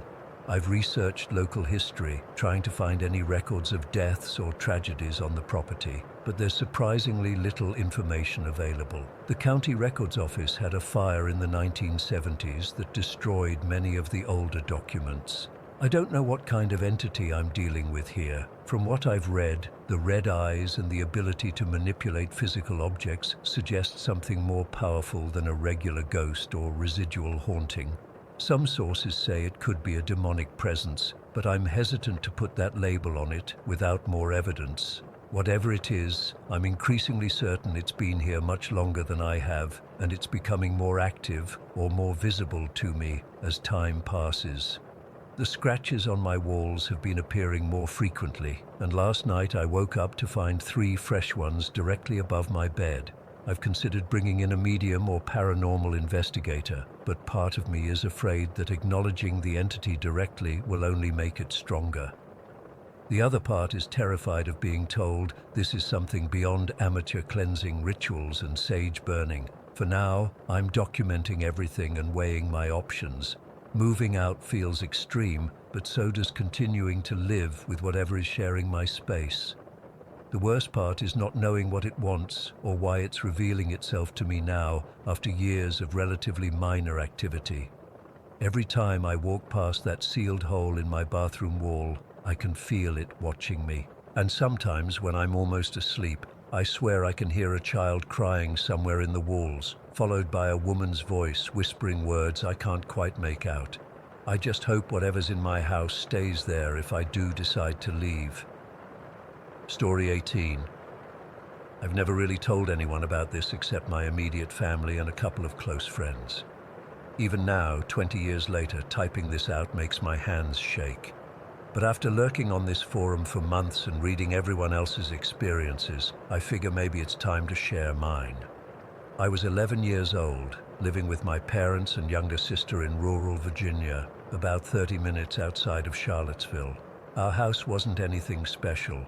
A 2-story farmhouse built in the 70s that my parents got for a steal because it needed work. My bedroom was on the 2nd floor with 2 windows that faced the backyard and the woods beyond. We didn't have central air conditioning back then, just window units in my parents' room and the living room downstairs. This happened in August, during a particularly brutal heat wave, the kind where the air feels like you're breathing through a hot, wet towel. That night, the temperature hadn't dropped below 85 degrees, even well after midnight. I remember going to bed wearing just my Batman shorts with a sheet pulled halfway up my chest. I woke up sometime in the middle of the night, completely drenched in sweat. My pillow was soaked through, and my hair was plastered to my forehead. I was so uncomfortable that I kicked the sheet down to expose my feet, hoping to cool off. The digital clock on my nightstand read 3:17 in those red numbers that seemed to glow extra bright in the darkness. That's when I heard it. Breathing. Heavy, labored breathing. At first I thought it was just the sound of my own breath in my ears, but when I deliberately held my breath, the sound continued. It wasn't coming from the hallway. It wasn't coming from outside the window. It was in my room. I lay there completely frozen, afraid to move. The moonlight was streaming in through my windows. It must have been a full moon that night because my room was surprisingly well lit with this bluish glow. I could see my model airplanes hanging from the ceiling, my bookshelf in the corner, my desk with my homework still spread out. The breathing continued. Deep, heavy breaths, almost like someone with asthma or someone who'd just run up a flight of stairs, but with something wrong about it. There was a wetness to the sound, a heaviness. I remember thinking that if I just lay perfectly still, whatever was making that sound might go away, that maybe I was dreaming, and if I just closed my eyes tight enough, I'd wake up for real. But I knew I wasn't dreaming. The sweat trickling down my neck was too real. The scratchy feeling of my Batman shorts against my legs was too real. The smell of the fabric softener my mom used on my sheets was too real. After what felt like forever but was probably only 30 seconds, I couldn't take it anymore. I had to see what was making that sound. Slowly, trying not to make any noise, I rolled over toward the window, and there it was, standing between my bed and the window. I still don't have the right words to describe what I saw. My first thought was that it was like a gorilla, but that's not quite right. It was massive, reaching almost to my 8-foot ceiling and wider than my twin bed. But what struck me most was the blackness of it. It was the blackest black I've ever seen. Not just dark, not just shadowy. It was like a hole cut into reality. The moonlight that illuminated everything else in my room seemed to bend around it, like it was absorbing all the light. I could make out eyes. God, the eyes. But not much else in terms of facial features. No nose that I could see. No mouth, though something had to be making that breathing sound. It had these broad shoulders and 2 arms that hung down at its sides. They seemed too long, reaching almost to where its knees would be if it had knees. I screamed. I screamed so loud my throat hurt instantly. Mom! Exclamation mark. I shrieked, pressing myself against my headboard, trying to get as far away from it as possible. Mom! Mom! The thing raised its arms toward me. Not quickly, not in a lunging motion, but slowly, deliberately, like it was reaching out to touch me, but it was still too far away. Its fingers, if you could call them that, were long and seemed to bend in ways fingers shouldn't bend. I didn't wait to see what would happen next. I launched myself off the opposite side of the bed, away from the thing, and ran for the door.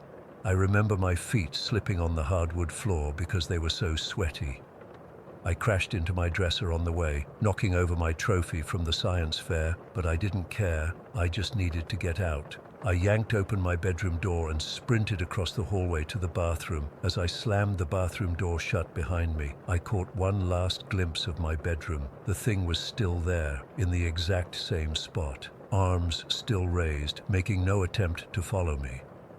I locked the bathroom door and climbed onto the toilet, pulling my knees up to my chest. I was rocking back and forth, sobbing, when my mom found me a few minutes later. She'd heard me screaming and the crash from my dresser. "Jackson, what on earth is going on?" she asked, her voice thick with sleep. When she tried the bathroom door and found it locked, she got more concerned. "Honey, open the door. What's wrong?" I couldn't stop crying enough to form words at first. When I finally unlocked the door, my mum took one look at me, hyperventilating, covered in sweat, tears streaming down my face, and immediately went into protection mode. "There's something in my room," I managed to choke out. "By the window. It's big and black and it was reaching for me. I'll give my parents credit. They didn't dismiss me outright. My dad, who joined us by then, went into my room to check. Of course, there was nothing there. He checked my closet, under my bed, behind my curtains. My mom even went downstairs and did a sweep of the entire first floor, checking that all the doors and windows were locked. They found nothing. No signs of an intruder. No explanation for what I'd seen. But I knew what I saw. I knew it was real. The heavy breathing, the impossible blackness, those arms reaching for me. It wasn't a dream or a shadow or my imagination. I refused to go back to my room that night. I slept between my parents in their bed, something I hadn't done since I was maybe 5 years old. The next day, my dad checked outside under my window for footprints or any sign someone could have been looking in. Nothing. For 2 weeks, I wouldn't sleep in my room. I slept on a makeshift bed on my parents' floor. They tried everything to convince me it was safe, leaving the hallway light on, giving me a flashlight, even letting our dog sleep with me. But every time I set foot in that room after dark, I felt like it was going to come back. Eventually, I did move back into my room, but only after my dad installed a lock on the inside of my door and moved my bed to the opposite wall, away from the windows. I never saw that specific entity again, but for years afterward I had terrible night terrors. I'd wake up screaming, convinced something was in my room with me. Sometimes I'd sleepwalk, and my parents would find me huddled in the bathroom or a closet. 20 years later, I still can't sleep with my feet uncovered, not in the dead of summer, not even when I'm staying at a hotel and it's sweltering. I need that sheet or blanket like a protective barrier. And if I wake up in the middle of the night, I often find myself paralyzed with fear, unable to roll over or look around my room, terrified of what I might see. I've tried to rationalize it over the years. Maybe it was sleep paralysis, though I was clearly able to move. Maybe it was a vivid nightmare that my 11-year-old brain couldn't distinguish from reality. Maybe it was the heat playing tricks on me. But deep down, I know what I saw that night was real. Something was in my room, something that wasn't human, something that, for whatever reason, didn't pursue me when I ran. What haunts me most isn't just the memory of what it looked like. It's the feeling I had in that moment, the absolute certainty that I was in the presence of something that shouldn't exist in our world. And sometimes late at night when I can't sleep, I wonder if it's still out there, if it's found someone else's bedroom to stand in, if it's still reaching out with those impossibly long arms. And I wonder what would have happened if I hadn't screamed, if I hadn't run, if those fingers had actually touched me. Story 19. I still get chills thinking about what happened in that Portland house. We moved there in 1994 after escaping Cambodia. My parents wanted a fresh start in America, somewhere safe for the whole family. That's the joke of it all. We fled a war-torn country only to encounter something worse than anything we'd left behind. The house was a pre-what we build with peeling white paint and dark green shutters. It wasn't fancy, but it was big enough for all of us. My parents, Grandmother May, my sisters, and Uncle Marcus, who was only 16 at the time. The real estate agent mentioned the bomb shelter like it was a selling point. Cold War era protection, built solid. She showed us the small concrete room accessible through a heavy metal door in what would become Marcus's bedroom. It was just a bare concrete box with some rusty shelves, nothing special. I remember the first time I stepped into Marcus's room. The temperature dropped at least 10 degrees compared to the rest of the house. Everyone felt it. Dad said it was just poor insulation, but even in summer with the windows open, that room stayed unnaturally cold. Nobody wanted to sleep there except Marcus, who thought it was cool to have his own space away from everyone else. The problems started about 3 weeks after we moved in. Marcus complained at breakfast that the bomb shelter door kept opening by itself during the night. My parents dismissed it. Old house, uneven floors, the door probably wasn't closing properly. Marcus was pissed that nobody believed him. He pushed his dresser in front of the door that night to keep it shut. The next morning, Marcus came to breakfast looking like he hadn't slept at all. His eyes were bloodshot and his hands shook as he poured his cereal. When Mom asked what was wrong, he just mumbled, "Someone was knocking," from inside the shelter. Dad checked the bomb shelter that day while Marcus was at school. He found nothing, no animals, no loose pipes, nothing that could explain the knocking. He told Marcus it was probably just the house settling or the wind in the ventilation pipes, but the knocking continued. At first, it was just a gentle tapping that only Marcus could hear. Within weeks, it grew louder. 3 distinct knocks, pause, 3 more knocks. Systematic, deliberate. What freaked us out the most was that we all started waking up at 3 in the morning, every single night, without alarms, without reason, just wide awake at exactly 3 a.m. My sisters and I started avoiding Marcus's room. The cold feeling had somehow intensified, and now the whole hallway outside his door felt wrong, like when you're swimming and hit a patch of cold water, that sudden shocking chill that makes your skin crawl, except this cold felt intentional, like it wanted you to feel it. About 2 months in, the knocking became so loud that it woke the entire house. I remember that night clearly. It was a Tuesday in November. The knocking wasn't just audible anymore. It was violent. Bang, bang, bang, like someone was trying to break through the door with a sledgehammer. We all gathered in the hallway outside Marcus's room. Dad, trying to be brave, opened the door. Marcus was sitting up in bed, staring at the dresser he'd pushed against the bomb shelter door. The dresser was vibrating with each knock. Bang, bang, bang. "That's not the house settling," my mom whispered, clutching my little sister to her chest. Grandmother May, who rarely spoke English, said something in Khmer that made my parents exchange worried glances. She had grown up near a Buddhist monastery and always seemed to know things about the spiritual world that the rest of us didn't understand. Dad decided we would all stay in Marcus's room that night. He thought maybe someone was playing a prank, or there was a rational explanation we were missing. We dragged in mattresses and blankets and huddled together, waiting. The knocking continued at irregular intervals until dawn, then suddenly stopped. In the morning, exhausted and confused, we gathered in the kitchen. Grandmother May finally spoke up in her broken English. "Spirit woman," she said firmly. "Killed by husband, 1942. He find her with another man. Cut her up, hide her there." She pointed toward Marcus's room. "She want out, she trapped." Mom translated the rest of what grandmother said. According to May, the spirit was a woman who had been murdered by her husband after he discovered her affair. He had dismembered her body and hidden it in the bomb shelter, which had probably been a storage cellar before the Cold War renovations. The spirit was trying to wander the house, to escape her tomb, but couldn't because we kept closing the door. None of us wanted to believe it, but we couldn't explain the knocking either. Dad called a plumber and an electrician. Both found nothing wrong with the house. Dad even removed part of the wall behind the bomb shelter, thinking there might be animals or some structural issue. Nothing. Grandmother May was insistent. "Leave door open, let her walk, we move soon." Marcus, who had become pale and jumpy, reluctantly agreed to keep the bomb shelter door unlocked. The dresser was moved back to its original position. That night, the door opened on its own around midnight. We all heard the creak, but there was no knocking, just that pervasive cold that now seemed to drift throughout the house. For a few weeks, things were calmer.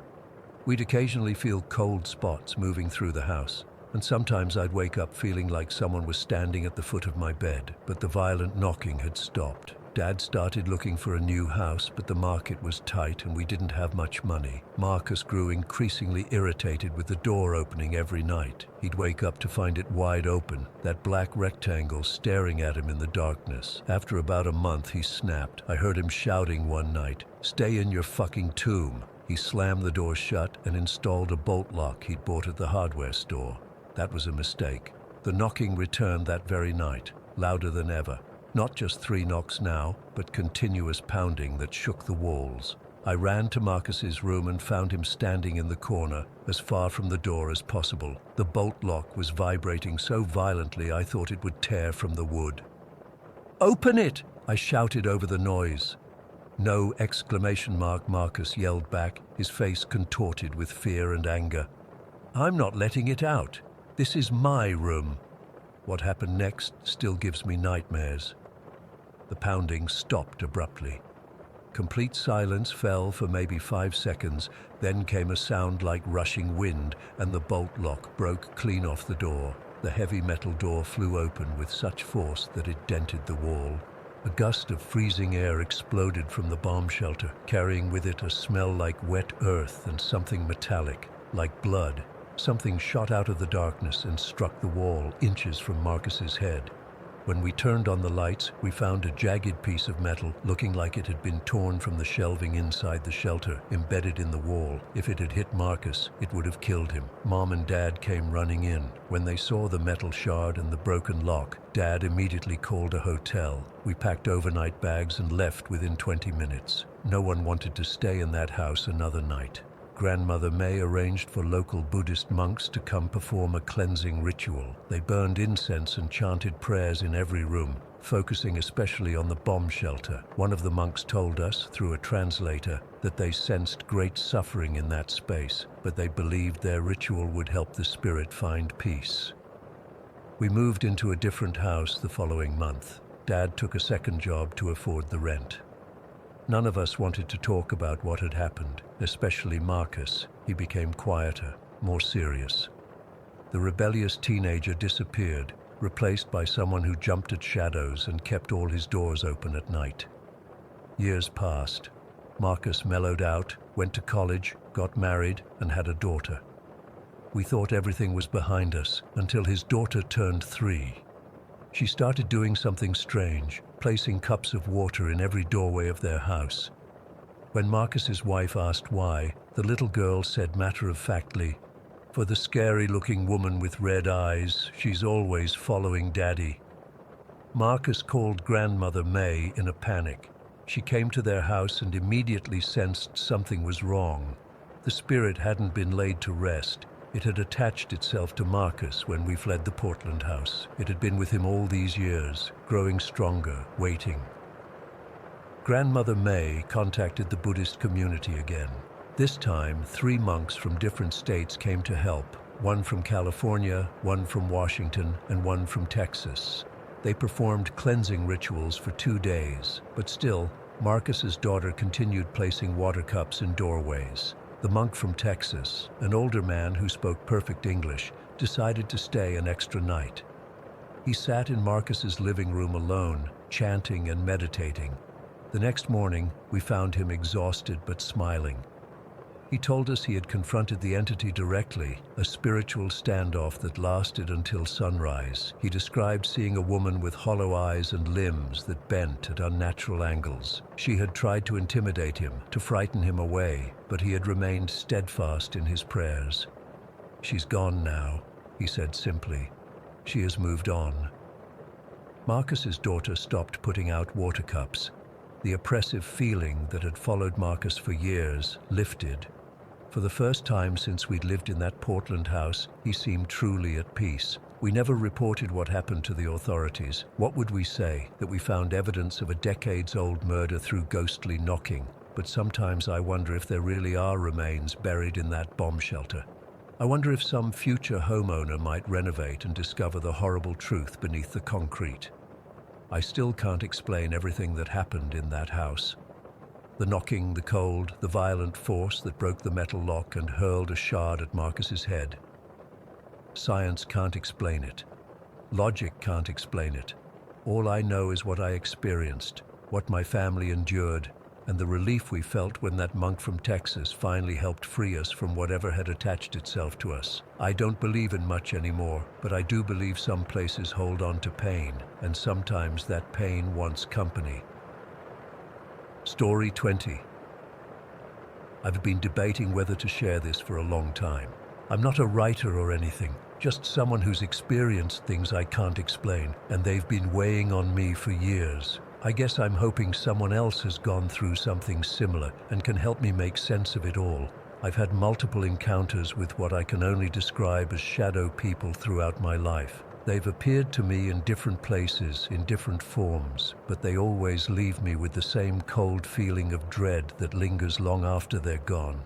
The most recent encounter happened about 6 months ago. I was staying at my girlfriend Amber's place, something I'd done countless times before. We'd gone to bed around 11 after binge-watching some stupid reality show. Nothing unusual about the night, no scary movies, no ghost stories, nothing that would put those thoughts in my head. I woke up suddenly around 3 in the morning. You know that feeling when you just snap awake for no reason? It was like that. The room was mostly dark, except for the faint blue glow from Amber's phone charger. I remember feeling a weight on the mattress beside me, like someone was sitting there. In my half-asleep state, I assumed it was Amber getting up to use the bathroom or something. I rolled over, reaching out to put my arm around her waist, but my arm just went through empty air. That's when I properly woke up. There was definitely something there, a dark, person-shaped shadow sitting on the edge of the bed. It wasn't solid like a person, more like a dense patch of darkness. I could make out shoulders, a head, the general shape of a torso, but no features, no clothes. Just darkness. The weird thing was, I wasn't immediately scared. I was confused. My brain was still catching up, still trying to process what I was seeing. Then I felt movement behind me and realized Amber was still lying next to me, breathing deeply in her sleep. That's when the fear hit me like a truck. If Amber was behind me, then what the hell was sitting on our bed? The shadow didn't move. It just sat there, facing away from me toward the wall. I couldn't see a face, just the back of what seemed like a head. I was completely frozen. I couldn't scream, couldn't move, couldn't even blink. My heart was pounding so hard I was sure it would wake Amber. After what felt like forever but was probably only seconds, I managed to squeeze my eyes shut. I kept them closed, counting in my head, trying to control my breathing. When I finally gathered the courage to look again, the shadow was gone. I spent the rest of the night wide awake, staring at that spot, my back pressed against Amber's. Every time I'd start to drift off, I'd jerk awake, terrified I'd see it again.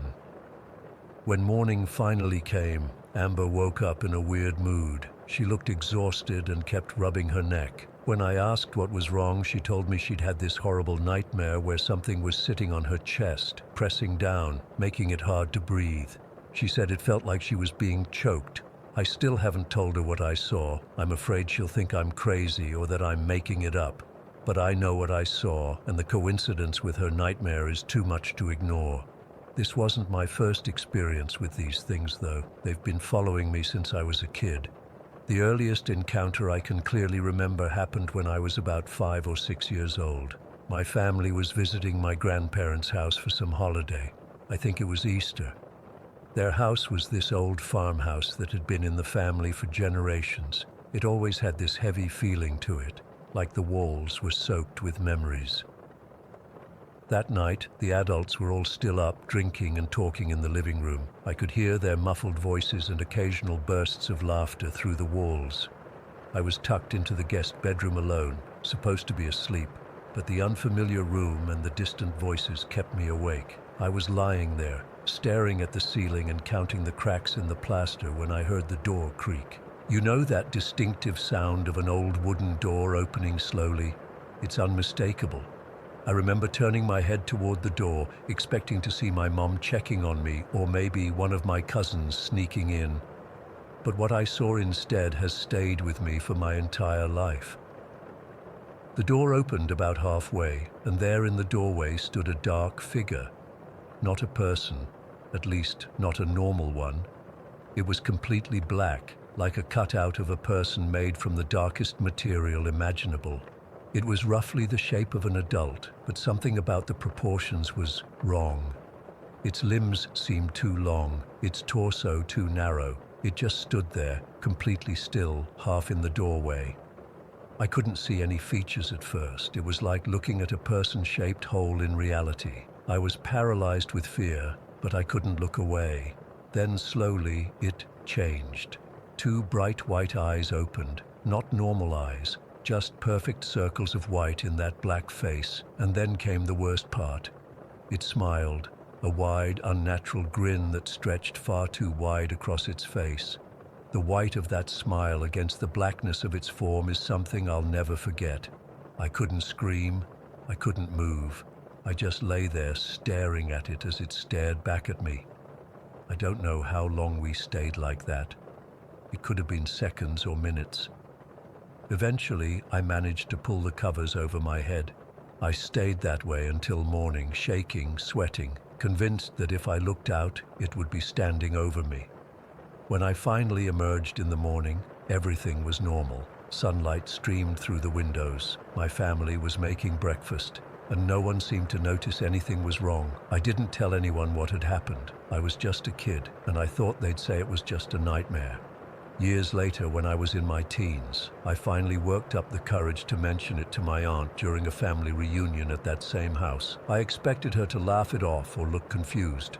Instead, she got this serious look on her face and said, "I'm not surprised. This house has always had things in it that don't belong." She wouldn't elaborate further, no matter how much I pressed her. But the way she said it, so matter of fact, made me realize that whatever I'd seen that night might have been seen by others in my family too. There was another incident when I was about 9. My family was visiting relatives who lived near this dense forest. All the local kids treated the forest with this weird mix of fascination and fear. There were all these stories about kids going missing there decades ago, though my parents always said that was just to scare us into staying close to home. One afternoon, my cousin Jake and I had been playing near the edge of the forest. We weren't supposed to go in, but of course we did anyway. We didn't go far, just enough to feel like we were being adventurous. As the sun started to set, we headed back to the house where my uncle was cooking dinner. I remember walking along this narrow dirt path. Jake had run ahead, always faster than me. I was taking my time, picking up interesting rocks and sticks. That's when I first noticed the footsteps behind me. They sounded just like someone walking at a steady pace, not running, not trying to be quiet, just walking. I assumed it was Jake coming back to check on me, so I didn't turn around right away. The footsteps continued, always the same distance behind me. Finally, I reached the clearing where my uncle's house stood. I could see Jake already on the porch with my other cousins. I turned around, expecting to see someone else from the family who had been walking behind me. There was no one there, just the empty path leading back into the increasingly dark forest. But in the soft dirt of the path, there were footprints, fresh footprints that stopped abruptly about 10 feet behind where I stood. I ran to the house and didn't say anything. I was confused more than scared at that point. Later that night, I overheard my dad and uncle talking in low voices on the porch. I caught fragments about the forest and the old stories. When I asked my dad about it the next day, he got this serious look on his face. "We call them duan around here," he said. "Forest spirits. They like to follow travelers, especially children." You did the right thing not turning around or following it back into the forest. I didn't think much of it at the time. Adults were always telling us weird stories to keep us in line. But years later, Jake and I were reminiscing about childhood, and I brought up that day. His face went pale. "You felt it too?" he asked. My grandfather used to say those spirits take children who wander too far into the forest. There are stories going back generations about kids who disappeared without a trace. I've had other experiences over the years, glimpses of shadow figures in the corner of my eye, the feeling of being watched when I'm alone, unexplained footsteps in empty hallways. But those three incidents stand out the most vividly. I don't know what these shadow people are. I don't know if they're the same entity following me throughout my life or different beings entirely. I don't know what they want from me or why they keep appearing. Sometimes I wonder if I'm just more sensitive to whatever they are, if they're actually around everyone but most people can't see them. Other times I wonder if I'm being targeted specifically, though I can't imagine why. The worst part is not knowing if they're harmful or just curious, not knowing if they'll come back or if they're watching me right now, not knowing if one day they'll do more than just watch. I still feel that presence sometimes, especially at night, that feeling that something is sitting just at the edge of my bed, watching me try to sleep. I've gotten used to sleeping with lights on, to checking behind doors and in closets before I can relax. What were those things? Why do they keep appearing to me? Does anyone else see them too? I need to know I'm not alone in this. Story 21. I've never been the type to believe in ghosts or anything supernatural. Growing up in Mexico City, you hear stories. Everyone does. But I always thought they were just that, stories. I was raised Catholic, sure, but I wasn't particularly religious. I went to church because my parents made me go, not because I felt any strong connection to it, but there are two incidents in my life that I simply cannot explain away with logic or reason, and they've haunted me for years. The first happened when I was 13. It was 1997, and I was in middle school. Me and 6 of my friends, Carlos, Emilio, Diana, Marco, Javier, and Lucia, we got this stupid idea to make a Ouija board. I don't even remember whose idea it was originally. I think Carlos had seen something about it on TV, and we were all at that age, where anything forbidden seemed exciting. We made it during lunch break one day, just took a piece of paper, wrote the alphabet in a semicircle, added yes and no at the bottom, and drew some symbols we thought looked spooky. For the planchette, we just used a 10 peso coin. It was all very amateur, looking back on it. The first couple of times we tried to use it, we kept getting interrupted by teachers or other students. They'd walk by and laugh at us, or tell us to stop messing with that stuff. After the third or fourth attempt, we decided we needed someplace more private. Our school was pretty old, with this small chapel attached to the main building. Not many people went there during the day. Behind it was this little corner where the building formed an L shape, completely hidden from view unless you were specifically looking for it. There was also this bathroom nearby that had been closed off permanently because of plumbing issues or something. The door had this out-of-order sign that had been there for as long as anyone could remember. So on a Wednesday, after classes were over but before our parents came to pick us up, we all snuck over to this hidden corner. It was already getting dark, around 5 in the afternoon in winter. We sat in a circle on the ground, put our homemade Ouija board in the middle, and placed the coin on it. We all put our index fingers on the coin, just barely touching it. I remember feeling both excited and nervous. Carlos started asking questions. Is anyone there? Can you speak to us? Stupid kid stuff. At first, nothing happened, and Emilio started making jokes about how we were wasting our time. But then the coin started to move, just slightly at first, and we all immediately accused each other of pushing it, but nobody would admit to it. And honestly, I don't think any of us were. It kept moving, spelling out nonsense at first, just random letters. Then Marco asked, "Who are you?" And the coin spelled out, "Guardian." We all looked at each other, getting genuinely freaked out now. Diana, who was always the bravest of us, asked, "Guardian of what?" The coin moved to spell CHAPEL. That's when I got goosebumps all over my arms. It was getting colder too, despite it being a mild day.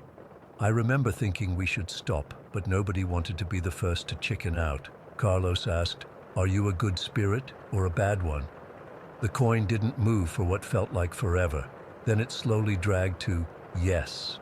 Not yes or no, just yes. It didn't make any sense, and that made it even more unsettling. We were all so focused on the board that we didn't immediately notice the sound of a door opening. It was that creaking sound old doors make, slow and drawn out. When I looked up, I saw that the permanently closed bathroom door was open, and there was a man walking out of it. My first thought was that it was a janitor or a teacher, and we were all about to get in trouble, but something felt off. The man was tall and thin, wearing what looked like an old-fashioned dark suit. His face, I couldn't make out his features clearly in the dim light, but there was something wrong with his proportions. His arms seemed too long, his neck too thin. We all froze. Nobody dared to move, hoping he wouldn't notice us. Our fingers were still on the coin. The man stepped out fully from the bathroom and started walking. He didn't turn toward us or acknowledge us in any way. He just walked in a straight line, his movements stiff and unnatural, and then he walked straight into the wall, not like he bumped into it. He walked into it and disappeared. 1 second he was there, and the next he was gone. I remember the silence that followed. It was absolute.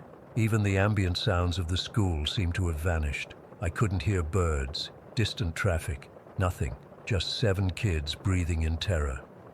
Marco was the first to break. He scrambled to his feet, nearly falling over himself. Then we all panicked at once. We left the Ouija board and coin there on the ground and ran. I remember Lucia was crying, and Javier kept saying, "Did you see that? Did you see that?" Over and over again. We didn't talk about it for days. When we finally did, at school the following week, everyone had the same story. We hadn't imagined it.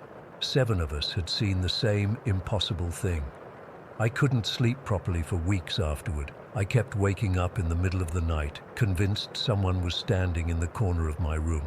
I started keeping my desk lamp on all night. My grades suffered.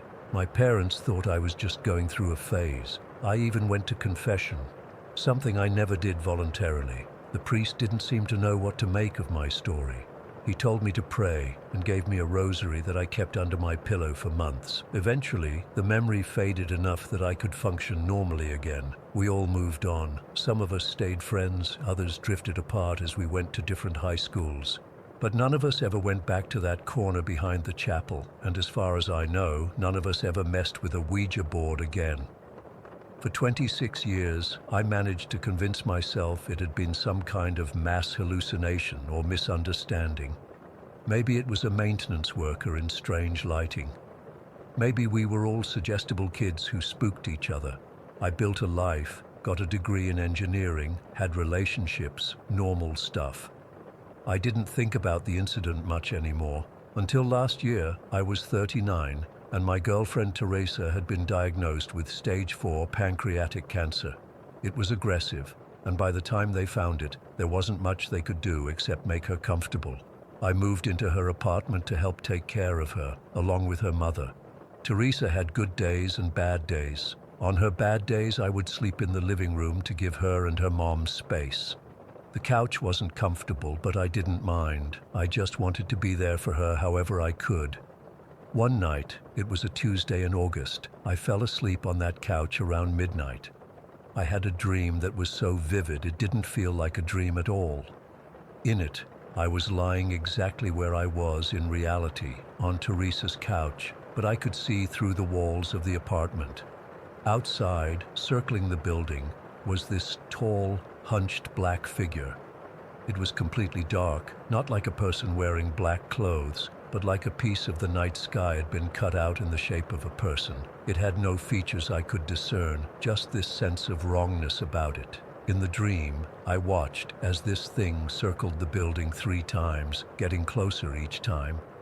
Then it came to the front door of the apartment.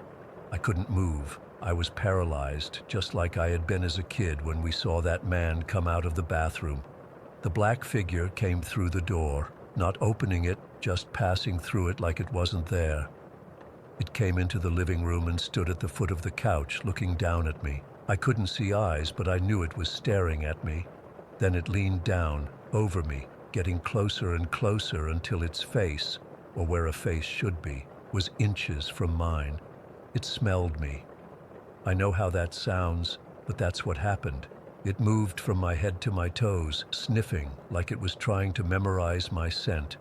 The whole time, I couldn't move, couldn't scream, could barely breathe. Then I woke up with a jolt, sitting upright on the couch, my heart pounding so hard I thought it might burst. I was drenched in sweat despite the air conditioning being on, and that's when I heard it. Footsteps. Heavy, deliberate footsteps walking around the living room. I could hear them clearly, moving from one end of the room to the other, then down the hallway toward Teresa's bedroom, but I couldn't see anyone. The footsteps were loud, like someone wearing work boots on a hardwood floor, but there was nobody there making them. I was terrified in a way I hadn't been since I was 13. That same feeling of wrongness, of something that shouldn't be possible happening right in front of me. I got up and ran to Teresa's room where her mother was sitting by her bedside. I must have looked like I'd seen a ghost, because her mom immediately asked me what was wrong. I couldn't tell her. I just said I'd had a nightmare and asked if I could sit with them for a while. Teresa was asleep, her breathing shallow. She looked so fragile. I never told Teresa or her mother about what I experienced that night. Teresa passed away 3 weeks later. She never made it to her 40th birthday. In the months since, I've thought a lot about both incidents, about the man who walked through a wall when I was 13, and the unseen thing that circled Teresa's apartment before she died. I can't help but wonder if they're connected somehow. If that thing I sensed was some kind of harbinger, there to, I don't know, collect her, guide her, or maybe it was just checking to see if it was time yet. I'm not religious, not really, but these experiences have made me question everything I thought I knew about the world. Are there things moving around us that we can't normally see? Do they only become visible under certain circumstances? I don't have answers. All I know is what I saw and what I felt. And sometimes, late at night when I can't sleep, I wonder if that thing is circling my building now, getting ready to smell me from head to toe again. I wonder if, someday, I'll walk through a wall and disappear, and some terrified kids will run away from the spot where they saw something impossible happen. I still get chills when I think about what I saw that day, both days, and I still don't have any explanation for what happened. Oh me. Story 22. I've been debating whether to write this for months. Part of me wants to forget it ever happened, but I can't shake the feeling that keeping it inside is making it worse. I still have nightmares about it. Even now, almost 8 months later, I sometimes wake up in the middle of the night thinking I can feel him watching me from the corner of my room. I met Marcus at a coffee shop in Pinehurst last January. Our town isn't exactly bustling. Everyone kind of knows everyone, at least by face, but I'd never seen him before. He'd just moved here from somewhere up north for a job at the local credit union. I was sitting alone with my laptop trying to finish a paper for my online psychology course when he asked if he could share my table since the place was packed.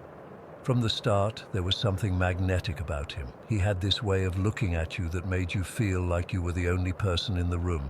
We started talking, and before I knew it, 3 hours had passed. He mentioned going to church regularly and even showed me the cross he always wore, a simple silver one on a leather cord. It sounds stupid now, but that really impressed me. My family was religious, and I'd been feeling disconnected from that part of my life since moving out on my own. Looking back, I can see he was mirroring me. I mentioned being spiritual, and suddenly he had all these deep thoughts about faith. I mentioned loving horror movies, and what do you know? He was a huge horror fan too. It's so obvious now, but at the time, it felt like fate. We exchanged numbers, and within a week, we were officially dating. The first 3 months were perfect, literally perfect.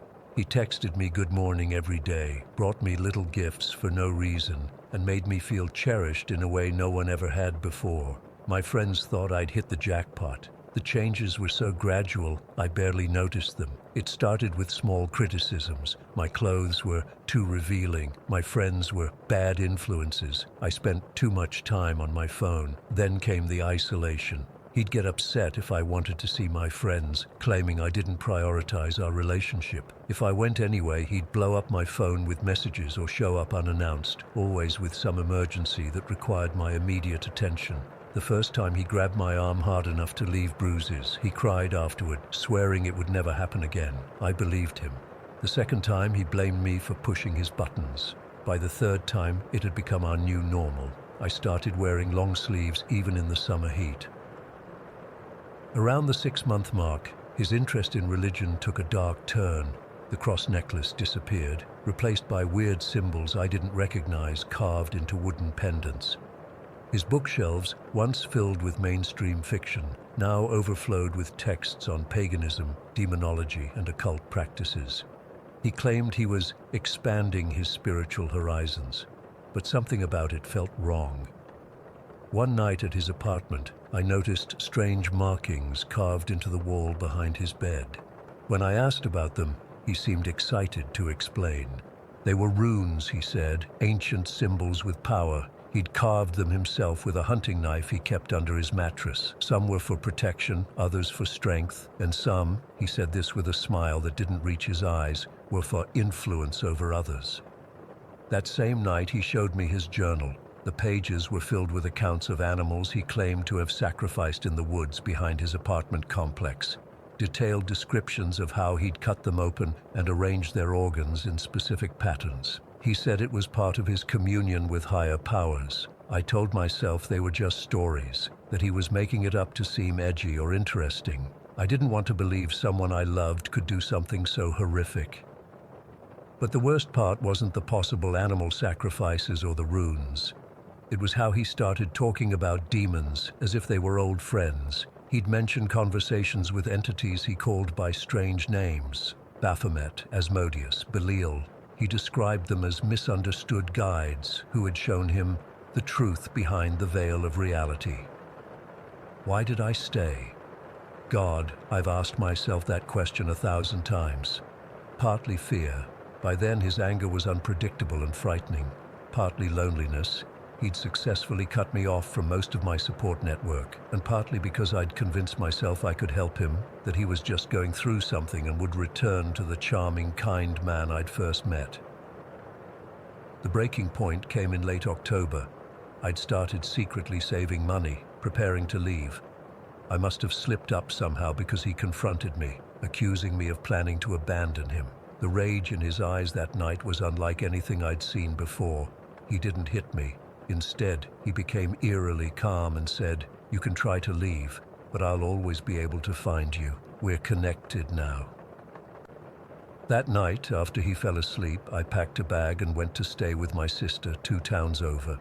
I blocked his number, deleted my social media accounts, and even considered changing my name. For 3 weeks, there was silence. No attempts to contact me, no showing up at places I might be. I started to believe I was free.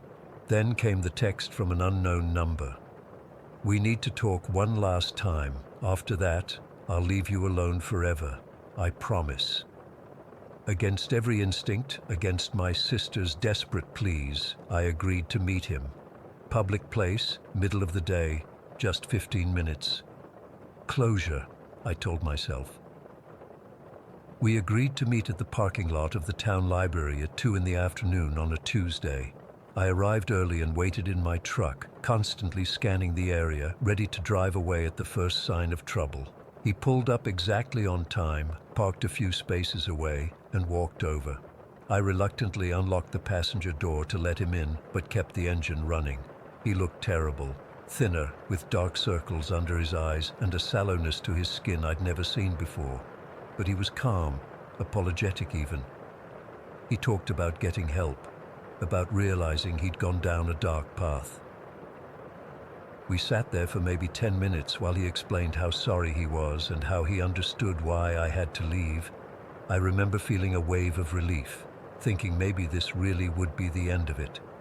I was even considering forgiving him, not to get back together, but to release some of the anger I'd been carrying. That's when it happened. Mid-sentence, while he was talking about plans to move away and start fresh somewhere else, I glanced over at him. What I saw will haunt me until the day I die. His face had emptied. I don't know how else to describe it. The features were still there. His nose, his mouth, his eyes, but everything that made them human was gone. His eyes weren't just blank, they were absent, like holes punched through reality into something vast and cold and ancient. They weren't even black exactly. They were the absence of color, the absence of anything recognizable as human. His expression wasn't angry or sad or anything I could name. It was like looking at a mannequin that someone had tried to make look like a person but couldn't quite get right. For what felt like hours but was probably only seconds, I stared into those non-eyes, and something stared back at me. Not Marcus. Whatever this was, it wasn't him. It wasn't anyone. It was something else wearing his skin, something that had never been human and didn't know how to pretend properly.